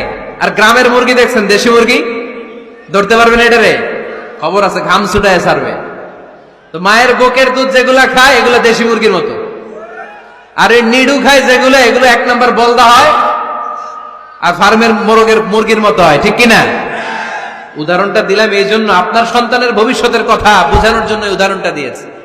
বুকের দুধ খাওয়াবেন, এর মধ্যে আল্লাহ তাআলা এমন নিউট্রিশন, পুষ্টি গুণ দিয়ে মায়ের বুকের দুধকে আল্লাহ তাআলা সমৃদ্ধ করেছে, বাচ্চার ব্রেইনের গ্রোথ হয়, বাচ্চার হাড্ডিগুলো খুব শক্ত হয়, সে ইনফিরিয়রিটি কমপ্লেক্সে ভোগে না, হীনমন্যতায় ভোগে না, জীবনের যেখানেই যাবে সেখানেই সে হবে সফল। চিল্লায় বলেন ঠিক কিনা? অনেক মা আছে বুকের দুধ খাওয়াতে চায় না, ডানু খাওয়ায়, নিডু খাওয়ায়, আবার নিজেদের কাজের জন্য ব্যস্ত, ছেলে মেয়েদেরকে সময় দেয় না। আছে না নাই? নারীরা চাকরি করতে পারবে, হেজাব করে নিজেকে পর্দার মধ্যে রেখে শিক্ষকতা করতে পারবে, ডাক্তারি করতে পারবে, সব পেশায় তারা যেতে পারবে, নিজেদেরকে পর্দার মধ্যে রেখে হেজাব করে সব জায়গায় যেতে পারবে। কিন্তু সন্তানদেরকেও দেখাশোনার দরকার আছে না নাই? অনেক মায়েরা নিজেরা থাকে চাকরিতে, আর ছেলে মেয়েদেরকে দিয়ে রাখে কাজের মেয়ের কাছে। আছে না নাই? মনে রাখবেন, আপনি যদি অফিসে চাকরিতে ব্যস্ত থাকেন আর ছেলে মেয়ে যদি কাজের মেয়ের কাছে মানুষ হয়, তাহলে ছেলে মেয়ে আপনার আচরণ পাবে না, সে কাজের মেয়ের বুয়ার আচরণ পেয়ে পেয়ে বড় হবে। চিল্লায় বলেন ঠিক কিনা? এক একটা নারীকে আল্লাহ তাআলা এক একটা ফ্যামিলির ম্যানেজিং ডাইরেক্টর বানিয়ে দিয়েছে। A woman is an MD of a family. একজন নারী একটা ফ্যামিলির ম্যানেজিং ডাইরেক্টর। এখানে অনেক কাজ আছে মিয়া। এখানে তার ফুড ম্যানেজমেন্ট এনশিওর করতে হয়, এখানে অনেক ডিপ্লোমেসি জানা লাগে। একজন নারীকে ফ্যামিলিতে টিকে থাকতে হলে কূটনীতি লাগে, শাশুড়ির সাথে বউয়ের ঝগড়া আসরা নাই, ম্যানেজ করতে হয়। একান্নবর্তী ফ্যামিলি হলে স্বামীর ভাই বোন এদের মন মানিয়ে চলতে হয়, পুরো ঘরটাকে হ্যান্ডেল করতে হয়। এখানে আছে ফুড ম্যানেজমেন্ট, এখানে আছে ক্লিনিং ম্যানেজমেন্ট, এখানে আছে ডিপ্লোমাসি। পুরো ঘরের মধ্যে তো বিশাল একটা অফিস। এই কাজ ফেলে দিয়ে মহিলারা বাইরে ঘুরে বেড়ায় না। ফ্যামিলি সামলান। আপনি যদি ঘরমুখ হন, তাহলে আপনার ফ্যামিলির মধ্যে বরকত দিয়ে এটাকে সমৃদ্ধ করে দিবে কে? তাহলে সুখী দাম্পত্য জীবনের 6 নম্বর ফর্মুলা হচ্ছে ছেলে মেয়েদেরকে সময় দেয়া। ছেলে মেয়েদেরকে সময় দেন। Spending money, spending time is more important than spending money for children. ছেলে মেয়েদের জন্য টাকা ব্যয় করার চেয়ে ছেলে মেয়েদের সাথে সময় ব্যয় করা বেশি গুরুত্বপূর্ণ। ঠিক কিনা? এমন অনেক ফ্যামিলি আছে আমি দেখেছি যে বাবাও চাকরিজীবী, মাও চাকরিজীবী। আছে না নাই? হয় ডে কেয়ারে না কাজের বুয়ার কাছে মানুষ হইতেছে। বাবা মারা যখন সকালে অফিসের জন্য বের হয় তখনও ছেলে মেয়ে ঘুমায়, আবার রাতে যখন মিটিং সিটিং সব শেষ করে ঘরে আসে তখনও ছেলে মেয়েগুলো ঘুমায়। শুক্রবার ছাড়া বাবা মার ছেলে মেয়েদের দেখা নাই। এরকম ফ্যামিলি আছে না নাই? ঢাকাতে পারিবারিক এই ক্রাইসিস, এই সংকটগুলো আমরা প্রায়ই শুনি। আপনাদের নীলফামারীতে আলহামদুলিল্লাহ এগুলো নাই, তাই না? আল্লাহ তুমি আমাদের ফ্যামিলিগুলোরে বরকতময় করো, আমাদের ফ্যামিলিতে যেন আমরা জান্নাতি ইমেজ উপভোগ করতে পারি, তুমি তৌফিক দান করো। আওয়াজ করে পড়বো আমিন।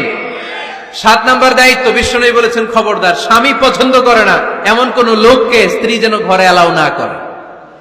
স্বামী পছন্দ করে না এমন কোন লোককে আপনার স্ত্রী ঘরে অ্যালাউ করতে পারবে? আমার বোনেরা খবরদার, আপনার স্বামীর পারমিশন ছাড়া, আপনার স্বামী পছন্দ করে না এরকম কোন লোককে আপনার ঘরে আপনি অ্যালাউ করতে পারবেন না। 8 নাম্বার, স্বামীকে আর্থিকভাবে সহযোগিতা করা। যদি স্ত্রী ধনী হয়, আমরা সব এক করে ফেলছি, আসলে ইসলামের দৃষ্টিতে স্বামীর ব্যালেন্স আলাদা, স্ত্রীর ব্যালেন্স আলাদা। স্বামীর যাকাত আলাদা, স্ত্রীর যাকাত আলাদা। ঠিক কিনা? স্ত্রী ধনী হতে পারে, স্ত্রীর আলাদা সম্পদ থাকতে পারে। যদি স্ত্রীর সম্পদ থাকে, স্ত্রীর উচিত তার সম্পদ দিয়ে তার স্বামীকে এস্টাবলিশ হতে, স্বাবলম্বী হতে সহায়তা করা। যদিও এটা আল্লাহ তাআলা আবশ্যক করে দেন নাই, কারণ আর্থিক ফিনান্সিয়াল সব কাজগুলোকে স্বামীর উপরে ফরজ করেছে কে? ফিনান্সিয়ালি 1 টাকা খরচ করা, 1 টাকার দায়ভার নেয়া কোন স্ত্রীর উপরে আল্লাহ আবশ্যক করে নাই। তারপরেও স্ত্রী যদি ধনী হয়, স্ত্রীর যদি জায়গা জমি থাকে, সম্পদ থাকে, তাহলে স্ত্রীর উচিত তার স্বামীকে স্বাবলম্বী হতে সহযোগিতা করা, ঠিক কিনা? আমরা মডেল হিসেবে আম্মাজান খাদিজা রাদিয়াল্লাহু তাআলা আনহার জীবনের দিকে যদি তাকাই, তাহলে দেখবো উনি অনেক মহিয়সী গরিয়সী একজন ব্যবসায়ী নারী ছিলেন। আম্মাজান খাদিজা রাদিয়াল্লাহু তাআলা আনহা ওনার ব্যবসায় স্টাফ হয়ে বিশ্বনবী ওনার সাথে পরিচিত হলেন। বিশ্বনবীর আমানতদারিতায় মুগ্ধ হয়ে আম্মাজান খাদিজা বিশ্বনবীরে বিয়ের প্রস্তাব দিলেন। আম্মাজান খাদিজা রাদিয়াল্লাহু তাআলা আনহার সাথে বিশ্বনবীর যখন বিয়ে হয়ে যায়, বিয়ের পরে আম্মাজান খাদিজা বলেন, ও বিশ্বনবী, আমার যত সম্পদ আছে, আমার ব্যবসায়ের যত মালামাল আছে, যত সম্পদ আছে, সব আমি আপনার পায়ের সামনে এনে রেখে দিলাম। আপনি দিয়ে দিলাম, সব সম্পদ আপনার আমি দিয়ে দিলাম। আপনি ইচ্ছে মতো মানুষকে দান করতে পারেন, খরচ করতে পারেন, দাওয়াতি কাজে, মুসলিমদেরকে আজাদ করার কাজে আপনি ব্যয় করতে পারেন। আওয়াজ করে পড়েন আল্লাহু আকবার। আম্মাজান খাদিজাকে যদি আমরা মডেল হিসেবে ধরি, তাহলে প্রতিটা বোনের উচিত তাদের যদি অর্থকড়ি থাকে, সম্পদ থাকে, স্বামীকে স্বাবলম্বী হতে ওই সম্পদ দিয়ে সাহায্য করার দরকার আছে না নাই? কথা বলেন না কেন? 9 নাম্বার, স্ত্রীর দায়িত্ব দাম্পত্য জীবনকে সুখময় করতে নিজেকে স্বামীর সামনে বিউটিফাই করে উপস্থাপন করা। ওই যে কয় ঠিক আসছে, নিজেদের পক্ষে আসলেই ঠিক। নিজেকে বিউটিফাই করে, মেকআপ করে স্বামীর সামনে উপস্থাপন করা। রাগ করবেন না আমার বোনেরা, আমি আপনাদেরকে খুব ভালোবাসি এবং বোনরাও আমাকে খুব ভালোবাসে। আমার একটা পেজ আছে আমার নামে, এই ফেসবুকে মিজানুর রহমান আজহারি। এই পেজে প্রতিদিন শত শত প্রশ্ন আসে। এই প্রশ্নের বেশিরভাগ প্রশ্ন আমাদের বোনদের। অনেক বোনরা বলে, হুজুর আপনার ওয়াজ আমরা শুনি, কারণ আপনি আমাদেরকে খুব সম্মান দিয়ে কথা বলেন। আলহামদুলিল্লাহ, আমি আমার বোনদেরকে ভালোবাসি, মাদেরকে ভালোবাসি। আমি আমার মা বোনদেরকে বলবো, আপনারা নিজেদেরকে গুছিয়ে সাজিয়ে স্বামীর সামনে উপস্থাপন করেন। অনেক বোনেরা আছে বাইরে যাওয়ার সময় পার্লারিং করে, মেকআপ করে, সুন্দর জামা কাপড় পরে বাইরে যায়, আর স্বামীর সামনে আসলে বুয়ার মতো থাকে। আছে না নাই? স্বামীর সামনে পচা জামা, ছিঁড়া জামা, চুলের মধ্যে নাই সুগন্ধি, নিজেকে গুছিয়ে রাখে না, সামলে রাখে না, কাজের বুয়ার মতো নিজেকে উপস্থাপন করে স্বামীর সামনে। আর বাইরে গেলে মেকআপ করে, পার্লারিং করে যায়। হওয়া দরকার ছিল উল্টা। বাইরে আপনি সাদা সিধা ভাবে যাবেন, বোরকা দিয়ে নিজেকে ঢেকে যাবেন। বাইরে যাওয়ার সময় কোনো নারী পারফিউম ইউজ করে যেতে পারবে না। নারীরা যত পারফিউম ইউজ করতে মনে চায় আপনার বেডরুমে, আপনার স্বামীর সামনে, ঠিক কিনা? স্বামীর সামনে পারফিউম ইউজ করেন, নিজেকে উজাড় করে সাজান স্বামীর জন্য। এই প্রতিটা সাজুগুজুতে সওয়াব আছে না নাই? ইসলাম কতটা চেক এন্ড ব্যালেন্স, কতটা ভারসাম্যপূর্ণ জীবন ব্যবস্থা। খবরদার, নারীরা ডিওডোরেন্ট ইউজ করে বাইরে যেতে পারবে, যেটা সে তার আর্মপিটে ইউজ করে, কিন্তু ঝাঁঝালো পারফিউম বোরকার উপর দিয়ে মেরে কোনো নারী বাইরে যেতে পারবে? কথা বলেন। সুনানে নাসাইর হাদিস, আল্লাহর হাবিব বলেন, আইয়ুমা ইমরাআতিন ইস্তা'জারাত নাফসাহা ফামাররাত আলা কওমিন লিয়াজিদু রিহাহা ফাহিয়া জানিয়া।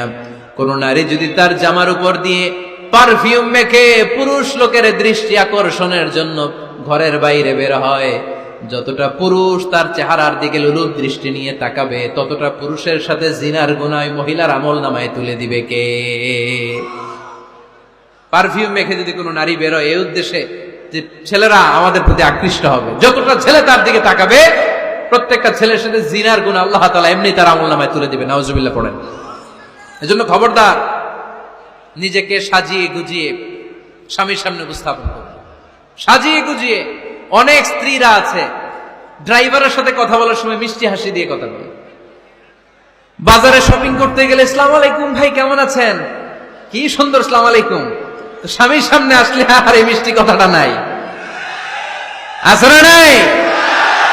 বাইরে তোমার চিকন গলায় কিসের আসসালামু আলাইকুম? হ্যাঁ, না, বাইরে আপনি আসসালামু আলাইকুম দিতে যাবেন না। ঝটপট করে কর্কশ ভাষায় কথা বলে শেষ। কেউ ফোন দিয়েছে, হ্যালো, কে? স্বামীকে চায়, উনি বাসায় নাই, কাট।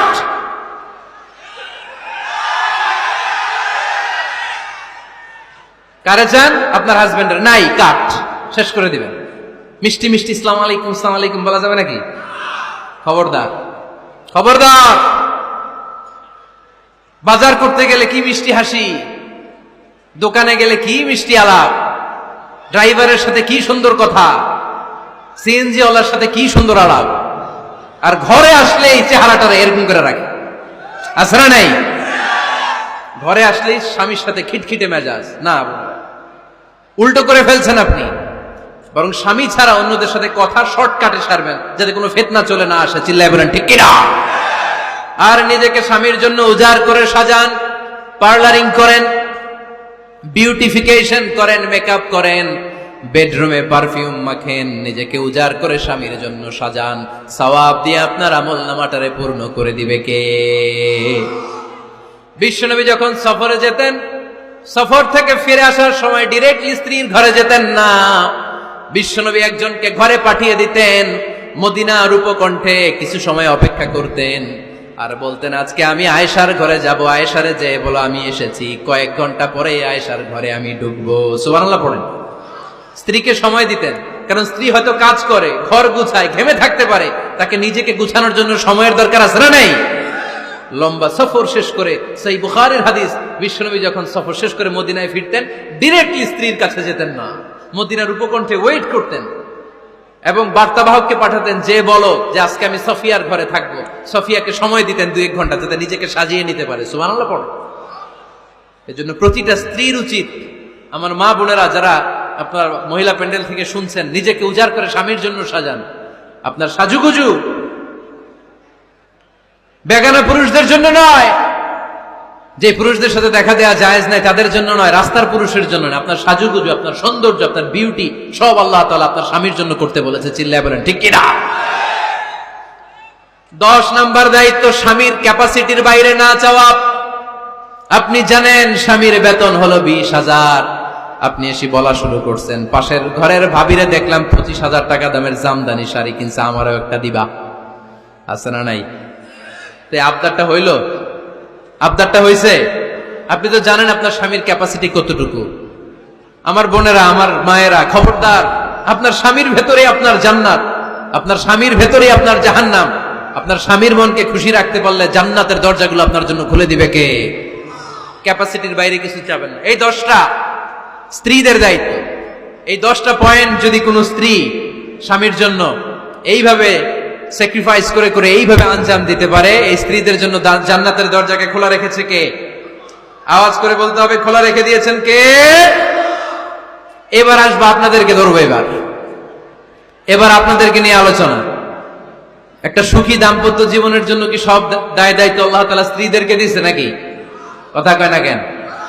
এবার ওনারা খুশি হবে, এবার ভাবিরা খুশি হবে মহিলা প্যান্ডেলে। আপনাদের অনেক দায়িত্ব আছে, কারণ বিশ্বে যা কিছু মহান সৃষ্টি চির কল্যাণকর, অর্ধেক তার করিয়াছে নারী, অর্ধেক তার কাউন্টার পার্ট। আপনার একে অপরের সহযোগী, স্বামী স্ত্রী একে অপরের সহযোগী।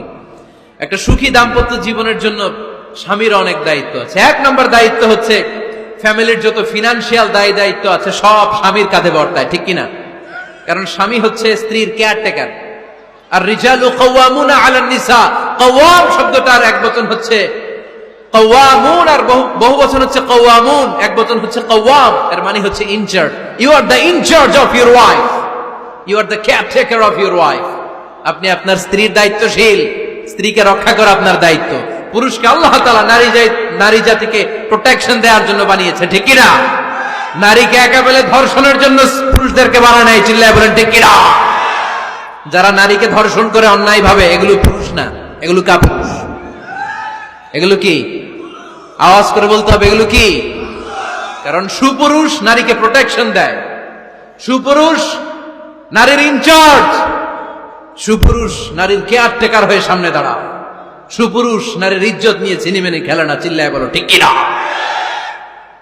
এজন্য আল্লাহ বললেন, আর রিজালু কাওয়ামুনা আলান নিসা, পুরুষরা হলো নারীর ইনচার্জ, নারীর কেয়ারটেকার। একজন স্ত্রীর যত ধরনের আর্থিক খরচাদি ফ্যামিলিতে লাগে, সব খরচ করা স্বামীর জন্য ফরজ করেছে কে? বেসিক্যালি একটা ফ্যামিলিতে স্ত্রীর জন্য স্বামীর 4 ধরনের খরচ করতে হয়। বুঝে নেন আপনাদের দায় দায়িত্ব। 1 নম্বর dowry, you have to pay the dowry. মহারণা দিতে হবে। কে দিতে হবে? মহারণা দেয়া নফল, তাই না? মহারণা দেয়া তো সুন্নত, তাই না? আওয়াজ করে বলতে হবে, মহারণা দেওয়া কি? ওয়া আতুন النساء صدقاتهن نحلا فإن طبن لكم عن شيء منه نفسا فكلوه هنيئا مريئا সুবহানাল্লাহ পড়েন। আল্লাহ বললেন ওয়াতুন নিসা সাদাকাতিহিন্না নিহলা, সন্তুষ্ট চিত্তে স্ত্রীর হাতে বিয়ের মোহরানা তুলে দাও। ফরজ মোহরানা দিয়ে দিবে। আমরা মোহরানা তো দেই না, তার বিপরীতে যৌতুক নেই। কি নেই? দেখেন কিভাবে ইসলামটাকে আমরা ধ্বংস করলাম, কিভাবে শরিয়ার রুলগুলোকে আমরা ভায়োলেট করলাম। আল্লাহ দিল মোহরানা, আমরা ঢুকাইছি যৌতুক। ইসলাম আমাদের জন্য সুন্নাহ সম্মত পদ্ধতি দিয়েছে ওয়ালিমা, আমরা খাই বরযাত্রী। আছে না নাই? আছে না নাই? এজন্য বিয়েতে আমরা যৌতুক নিব না, বরং মোহরানা দিব। কি দিবেন? কি দিবেন? যৌতুক চলে মনে হয় নীলফামারীতে খুব। হ্যাঁ চলে চলে। যৌতুক নেওয়া যাবে? যৌতুক একটা সামাজিক অপরাধ, এটা সামাজিক ব্যাধি। কুকুরের গোশত খাওয়া যত গুনাহ, যৌতুক খাওয়া তার চাইতেও বড় গুনাহ। এর কারণ কুকুরের গোশত খেলে একটা গুনাহ হয়, হারাম খাওয়ার গুনাহ। যৌতুক খেলে দুই গুনাহ, এক হচ্ছে হারাম খাওয়ার গুনাহ, দুই হচ্ছে শ্বশুর বাড়ির উপরে জুলুমের গুনাহ। কথা বলেন। এজন্য যৌতুকের সাথে আমাদের কোনো সম্পর্ক। বিয়ে করো নাই কারা কারা? হাত তোলো। আওয়াজ করে আল্লাহরে ডাক দাও, বলো আল্লাহ আমার বিয়েতে 1 টাকাও যৌতুক খাবো না, তুমি তৌফিক দাও। আমিন। আওয়াজ করে বলতে হবে আমিন। ওয়াদা কিন্তু আমার সাথে হয় নাই, ওয়াদা হয়েছে কার সাথে? খবরদার নীলফামারীর যুবকেরা, খবরদার। তাহলে ফিনান্সিয়াল রেসপন্সিবিলিটি সব আমাদের। 1 নম্বরে মোহরানা দেয়া, 2 নম্বরে ফুডিং খাবারের ব্যবস্থা করা, 3 নম্বরে ক্লোথিং কাপড়ের ব্যবস্থা করা। ওয়া আলাল মাউলুদি রিজকুহুন্না ওয়া আল্লাহ বললেন স্বামীর উপরে খাবারের ব্যবস্থা, কাপড়ের ব্যবস্থাকে আমি ওয়াজিব করে দিলাম। সুবহানাল্লাহ পড়েন। 4 নম্বর রেসিডেন্স। 4 নম্বর কি? স্বামী মোহরানা দিবে, স্বামী meal, husband will provide the meals, খাবারের ব্যবস্থা করবে। 3 নম্বর husband will provide the costume, পোশাকের ব্যবস্থা করবে। And as well as he will provide the residence for his wife, তার স্ত্রীর জন্য রেসিডেন্সিয়াল একটা এরিয়া করে দিবে। এটা ফ্ল্যাট হতে পারে, এটা সনের ঘর হতে পারে, এটা টিনের ঘর হতে পারে, এটা একান্নবর্তী ফ্যামিলির কোন একটা রুমও হতে পারে, ঠিক কি না?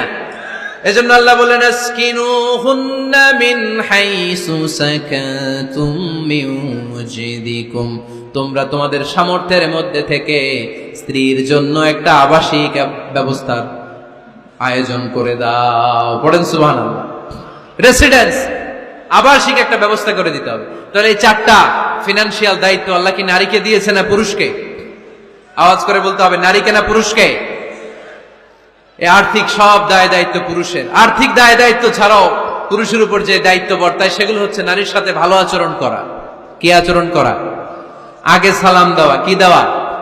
ভাবিকে সালাম দেন তো আপনারা? সালাম দেন আপনারা? আমি আপনাদেরকে সালাম দিচ্ছি, উত্তর দেন আসসালামু আলাইকুম ওয়া রাহমাতুল্লাহ। এবার আপনারা আমাকে সালাম দেন তো।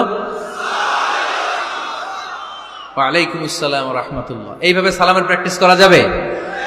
সালামের প্রতিযোগিতা করতে হবে। আপনি আগে দিতে চাইবেন ভাবিরে, ভাবি আগে দিতে চাইবে আপনারে। আপনাদের এই প্রতিযোগিতাটা দেখে দেখেই বাচ্চারা সালাম শিখে ফেলবে, ঠিক কি না? সালাম মানে শান্তি। সালাম মানে কি? সালামের প্রচলন নাই তো শান্তি আসবে কেমনে? আম্মা জান আয়েশা বলেন এতগুলো বছর বিশ্বনবীর সাথে আমি মদিনায় সংসার করলাম, একদিনের জন্য বিশ্বনবীরে কোনোদিন আগে সালাম দিতে পারি নাই। বিশ্বনবী আগে আগে সালাম দিয়ে দিতেন, আমরাও আগে আগে সালাম দিই। রাজি আছেন তো সবাই? রাজি আছেন? স্ত্রীদের সাথে কোমল আচরণ করুন, রূঢ় আচরণ করবেন না। হাদিসে এসেছে খলিকনা মিন দিলা, নারীদেরকে বাঁকা পাঁজরের হাড় থেকে তৈরি। প্রত্যেক স্বামীর বাঁকা হাড় থেকে তার স্ত্রী তৈরি এমনটা নয়। সাইয়েদনা আদম আলাইহিস সালামের বাঁকা পাঁজরের হাড় থেকে হাওয়া আলাইহিস সালামকে তৈরি। ফলে ওই একটা বাঁকা স্বভাব প্রত্যেক নারীর ভেতরে আছে না নাই? এই বাঁকা হাড্ডিরে সোজা করতে গেলে হাড্ডি ভেঙে যায়, আর রেখে দিলে বাঁকাই থেকে যায়। এজন্য বিষ্ণু বলেন ফাস্তাউসু বিন নিসাই খায়রা, কোমল আচরণ করো, ভালো আচরণ করো, ভালোবাসার কথা বলো। স্ত্রীকে ভালোবাসার কথা শোনাবেন। প্রতিদিন কমসে কম স্ত্রীকে 10 বার বলবেন আই লাভ ইউ। কি বলবেন? ওই ছোট ছোট বাচ্চারা কয় আই লাভ ইউ। তোমরা না মিয়া, যারা বিয়ে করছেন তারা, যারা বিয়ে করেছেন, ভাবিকে বলবেন, মানে আপনার স্ত্রীকে কি বলবেন? আওয়াজ করে বলেন, কি বলবেন? পারবেন? পারবেন? বলতে পারবেন তো? রিফকাম বিল কাওয়ারিদ, নারীদেরকে আল্লাহ রাসূল সাল্লাল্লাহু আলাইহি ওয়াসাল্লাম কাচের গ্লাসের সাথে তুলনা করেছেন। কাচের গ্লাস, কাচের বাসন, কাচের তৈজসপত্র যেমনি আস্তে ধরতে হয়, আস্তে রাখতে হয়, নারীদের সাথেও কোমল আচরণ করতে হয়। কাচের গ্লাস আর কাচের তৈজসপত্র যদি জোরে রাখেন যেমনি ভেঙে যায়, নারীদের সাথেও কঠোর আচরণ করলে ঝামেলা আছে না নাই? তাহলে 1 নম্বর দায়িত্ব হচ্ছে আপনাদের ভালো আচরণ করেন, মিষ্টি মিষ্টি কথা শোনান, বলবেন যে তুমি আমার কৈতরি, তুমি আমার পরাণ পাখি, তুমি আমার ময়না পাখি, এই জাতীয় ভালোবাসার আপনারা অনেক জানেন, এগুলো আমি জানি। যা যা বলা লাগে সব বলবেন। পারবেন তো? পারা যাবে? পারা যাবে? আওয়াজ করে বলেন তো ইনশাআল্লাহ। স্ত্রীর ব্যক্তিগত বৈধ কাজের সুযোগ করে দিতে হবে। তার ব্যক্তিগত যে চয়েস, তার ব্যক্তিগত কাজে বাদ সাধতে পারবে না যদি কাজটা হালাল হয়। অনেক স্বামী সামান্য কাজে ঝগড়া বাঁধে। স্ত্রীর ইচ্ছা হচ্ছে কাঁথা সেলাই শিখা, নকশি কাঁথা সেলাই শিখবে, স্বামী বলে না তুমি ওইটা শিখো, ল্যাঙ্গুয়েজ শিখো, আছে না নাই? স্ত্রী বলে না আমি রান্না শিখবো, ইউটিউবে সুন্দর রান্নার প্রোগ্রামগুলো দেখে আমি রান্না শিখবো, স্বামী বলে না তুমি কম্পিউটার শিখো, আছে না নাই? হালাল কাজে আপনি বাদ সাধবেন না। আম্মা জান আয়েশা রাদিয়াল্লাহু তাআলা আনহা ছোট্ট কাপড়ের পুতুল দিয়ে সাথীদেরকে নিয়ে ঘরে খেলতেন। বিশ্বনবী একদিন আম্মা জান আয়েশাকে নিষেধ করে নাই। আওয়াজ করে পড়েন সুবহানাল্লাহ। এজন্য স্ত্রীর বৈধ কাজে বাধা দেওয়া যাবে? বাধা দেওয়া যাবে। 4 নম্বরে স্ত্রীর এপ্রিসিয়েশন করবেন, ভালো কাজের, তার কাজের প্রশংসা, তার রান্নার প্রশংসা, তার সৌন্দর্যের প্রশংসা। আমরা এগুলো করি না। আপনার স্ত্রী আপনার ঘর গোছায়, আপনার কাপড় চোপড় ধুয়ে রাখে, বাচ্চাগুলারে খাবার খাওয়ায়, আপনার জন্য রান্না করে, সারাটা দিন কত কষ্ট করে। একদিন আমি বলি নাই থ্যাঙ্কস, জাযাকাল্লাহ, জাযাকিল্লাহ, আল্লাহ তোমার উত্তম জাযা দেখ। বউ তুমি অনেক কষ্ট করো, পুরো ফ্যামিলিটাই তো তুমি দেখে রাখো, অনেক করেছো তুমি, তোমার শুকরিয়া। একদিনও থ্যাঙ্কস দেয় না, এরকম ডাকাইত আছে না নাই? আজকে থেকে থ্যাংক ইউ দিতে পারবেন তো? কাজের প্রশংসা করবেন, রান্নার প্রশংসা করবেন। আল্লাহ রাসূল সাল্লাল্লাহু আলাইহি ওয়াসাল্লাম স্ত্রীদের রান্নার প্রশংসা করতেন। কখনো আল্লাহর হাবিব সাল্লাল্লাহু আলাইহি ওয়াসাল্লাম রান্নার বদনাম করেন নাই, কখনো না। এজন্য আমরাও করব না। রাজি আছেন তো সবাই? সবাই রাজি? আজকে থেকে স্ত্রীর প্রশংসা করতে রাজি আছেন তো? সুন্দর মোলায়েম সুরে স্ত্রীদেরকে ডাকবেন। কি বলে ডাকেন? ভাবিকে কি বলে ডাকেন বলেন? হ্যাঁ, টিয়া পাখি। আর কি ডাকেন? ময়না পাখি। আর কি? জান। জান বলে ডাকেন? ওরে সর্বনাশ, ডাইকেন। এরকম সুন্দর সুন্দর যত শব্দ আছে এগুলো বলে ডাকবেন। আম্মা জান আয়েশার প্রশংসা বিশ্বনবী করতেন, বলতেন ইন্না ফাদলা আয়েশাতা আলান নিসা কাফাদলি সারিদ আলা তুআমিকুম। আরব বিশ্বের খাবারের মধ্যে একটা শ্রেষ্ঠ খাবারের নাম সারিদ। শ্রেষ্ঠ খাবারের নাম কি? এই আলোচনা শেষ হয়েছে তো দাঁড়ায় ফটো তুলো কেন? বসো মিয়া, বসো বসো বসো, একসাথে একসাথে বসো। আরব বিশ্বে একটা মজার খাবার আছে, খাবারের নাম সারিদ। আওয়াজ করে বলেন তো খাবারটার নাম কি? সারিদ। রুটি আর গোশত একসাথে মিক্স করে এরকম স্তর বানায়, কেটে কেটে খাওয়ায়। বিশ্বনবী বললেন আরব বিশ্বের খাবারের মধ্যে যেমনি সারিদ সেরা, নারীকুলের মধ্যে আমার স্ত্রী আয়েশা সেরা। পড়েন সুবহানাল্লাহ। আম্মা জান আয়েশাকে বিশ্বনবী এত ভালোবাসতেন, আম্মা জান আয়েশা গ্লাসের যেই জায়গায় মুখ লাগিয়ে দুধ পান করতেন, ওই জায়গাটা খুঁজে খুঁজে বিশ্বনবী ঠোঁট লাগিয়ে দুধ পান করতেন। পড়েন সুবহানাল্লাহ। আম্মা জান আয়েশা গোশত খাওয়ার পরে হাড্ডি চুষে চুষে রেখে দেওয়ার পরে আম্মা জান আয়েশার চোষা হাড্ডিটা নিয়ে বিশ্বনবী আবার চুষতে শুরু করে দিতেন। পড়েন সুবহানাল্লাহ। বিশ্বনবী স্ত্রীদের সাথে এক বালতি থেকে পানি নিয়ে দুইজনে একসাথে গোসল করতেন। পড়েন সুবহানাল্লাহ। এজন্য স্বামী স্ত্রীর সম্পর্কটা হচ্ছে মধুর সম্পর্ক। একে অপরকে ভালোবাসবেন, নিজের ভালোবাসার কথাগুলো প্রকাশ করবেন। অনেকে আছে 20 বছর তাদের সংসার, এক ঘরে থাকে, এক ছাদের নিচে, কিন্তু স্ত্রীকে যে ভালোবাসে মুখ ফুটে একদিনও বলতে পারে নাই, আছে না নাই? ভালোবাসা প্রকাশ করে। সাহাবারা বললেন, ইয়া রাসূলুল্লাহ, কাকে ভালোবাসেন বেশি? মান আহাব্বুন নাস ইলাইকা ইয়া রাসূলুল্লাহ, whom do you love the most, O my prophet? হে আল্লাহ রাসূল, কারে সবচেয়ে বেশি ভালোবাসেন, কারে বেশি লাভ করেন? বিষ্ণু বললেন, আয়েশারে বেশি লাভ করি। কোন সুবহানাল্লাহ। সাহাবীরা বললেন, অমিনার রিজাল, পুরুষদের মধ্যে থেকে কারে বেশি ভালোবাসেন? বিষ্ণু বললেন, আবু আয়েশার বাবারে ভালোবাসি। এজন্য আপনি যে স্ত্রীকে ভালোবাসেন এটা প্রকাশ করবেন, ঘরের কাজে সহায়তা করবেন। ছোট্ট ছোট্ট কাজের যদি সহায়তা আপনি করেন, এটাতে আপনার স্ত্রীর জন্য অনেক হেল্প হয়ে যায়। আমার বিশ্বনবী নিজ হাতে ছাগলের দুধ দহন করে আম্মাজান আয়েশার জন্য নিয়ে আসতেন, পড়েন সুবহানাল্লাহ। নিজে রুটির খামির বানাতেন, আম্মাজান আয়েশা এটা চুলায় সেকা দিতেন। নিজে জুতা সেলাই করতেন, নিজে নিজের কাপড় সেলাই করতেন, সুবহানাল্লাহ পড়েন। এজন্য গৃহস্থালী টুকিটাকি কাজের সহায়তা করা, হেল্প করা, এটাও সুন্নাত। দাম্পত্য জীবন এমনি সুখকর হয় না মিয়া, বিশ্বনবী শিখায় গিয়েছেন কি করে একটা দাম্পত্য জীবন সুখময় করতে হয়। আল্লাহর হাবিব সাল্লাল্লাহু আলাইহি ওয়াসাল্লাম হালাল বিনোদন করতেন, স্ত্রীদেরকে নিয়ে মরুভূমিতে দৌড়াতেন, খুনসুটি করতেন। সব স্ত্রীরা চায় তাদের স্বামীরা তাদের সাথে একটু হাসি দিয়ে কথা বলুক, একটু রোমান্টিক কথা বলুক, একটু ভালোবাসার বিনিময় করুক। আল্লাহর হাবিব সাল্লাল্লাহু আলাইহি ওয়াসাল্লাম এটা করতেন। রাতের বেলা ভাবিরে নিয়ে দৌড়াদৌড়ি করছেন নাকি কোনোদিন? আল্লাহর হাবিব সাল্লাল্লাহু আলাইহি ওয়াসাল্লাম স্ত্রীদের নিয়ে দৌড়াদৌড়ি করতেন। আম্মা জান আয়েশা রাদিয়াল্লাহু তাআলা আনহাকে ঈদের দিন হাবাসী সাহাবাদের খেলা দেখিয়েছিলেন, সুবহানাল্লাহ পড়েন। বিশ্বনবী খেলা দেখিয়েছেন তার স্ত্রীকে। হাবাসী সাহাবারা তীর দিয়ে, ধনুক দিয়ে মসজিদে নববীর পাশে খেলাধুলা করছেন। বিশ্বনবী দাঁড়িয়ে থেকে আম্মা জান আয়েশা রাদিয়াল্লাহু তাআলা আনহাকে এই খেলাধুলা উপভোগের সুযোগ করে দিয়েছেন, সুবহানাল্লাহ পড়েন। ইসলামরে আমরা কঠিন বানিয়েছি, ইসলাম কঠিন নয়, ইসলাম সহজ। আল্লাহ ছাড় দেয় কিন্তু মাওলানা ছাড় দেয় না, এরকম আছে না নাই? এজন্য বাশশিরু ওয়ালা তুনাফিরু, ইয়াসসিরু ওয়ালা তুআসসিরু। ইসলামকে সহজ করে উপস্থাপন করেন, কঠিন বানাবেন না। স্ত্রীর মতামতের গুরুত্ব দিবেন। ফ্যামিলি মিটিং করলে স্ত্রী কি বলে শুনবেন। বাজার করতে গেলে ভাবি কি পছন্দ করে ওইটা আনবেন। দাঁড়ালেন কেন আপনারা? দাঁড়ালেন কেন? অনেক আগে বসেছে। অনেক স্বামী আছে তার যেটা ভাল লাগে ওইটাই কিনে বাজারে গেলে, আছে না নাই? নিজের গরুর গোশত খাইতে মনে চায় ওইটা কিনে, মাছ খাইতে মনে চায় ওইটা কিনে। আপনার স্ত্রীর হয়তো এগুলো পছন্দ না। স্ত্রীরা টক জাতীয় জিনিস পছন্দ করে, ঠিক কিনা? এর আমরা খাইতে মনে চায়, এর জলপাই খেতে মনে চায়, আচার খেতে মনে চায়। একটু খোঁজ নিবে তার জন্য কি লাগবে। শপিং করতে গেলে নিজের মন মতো করবেন না।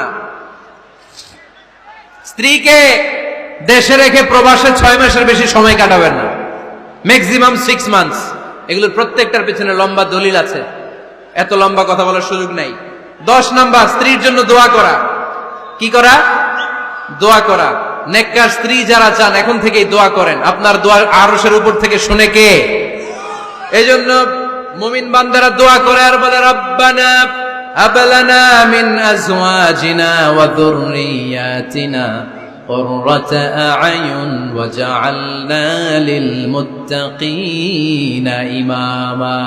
বিশ্বাসী স্বামীরা আল্লাহর কাছে দোয়া করে, আল্লাহ আমাকে এমন নেককার স্ত্রী দেন, এমন নেককার সন্তান দেন যাদের দিকে তাকালে আমার চোখটা জুড়িয়ে যাবে। আওয়াজ করে পড়ে না আমিন। এই 10টা দায়িত্ব যদি কোনো স্বামী পালন করে, আর 10টা স্ত্রীর যে দায়িত্ব যদি স্ত্রী পালন করে, এই ফ্যামিলিটারে জান্নাতি ফ্যামিলি বানায় দিবে কে?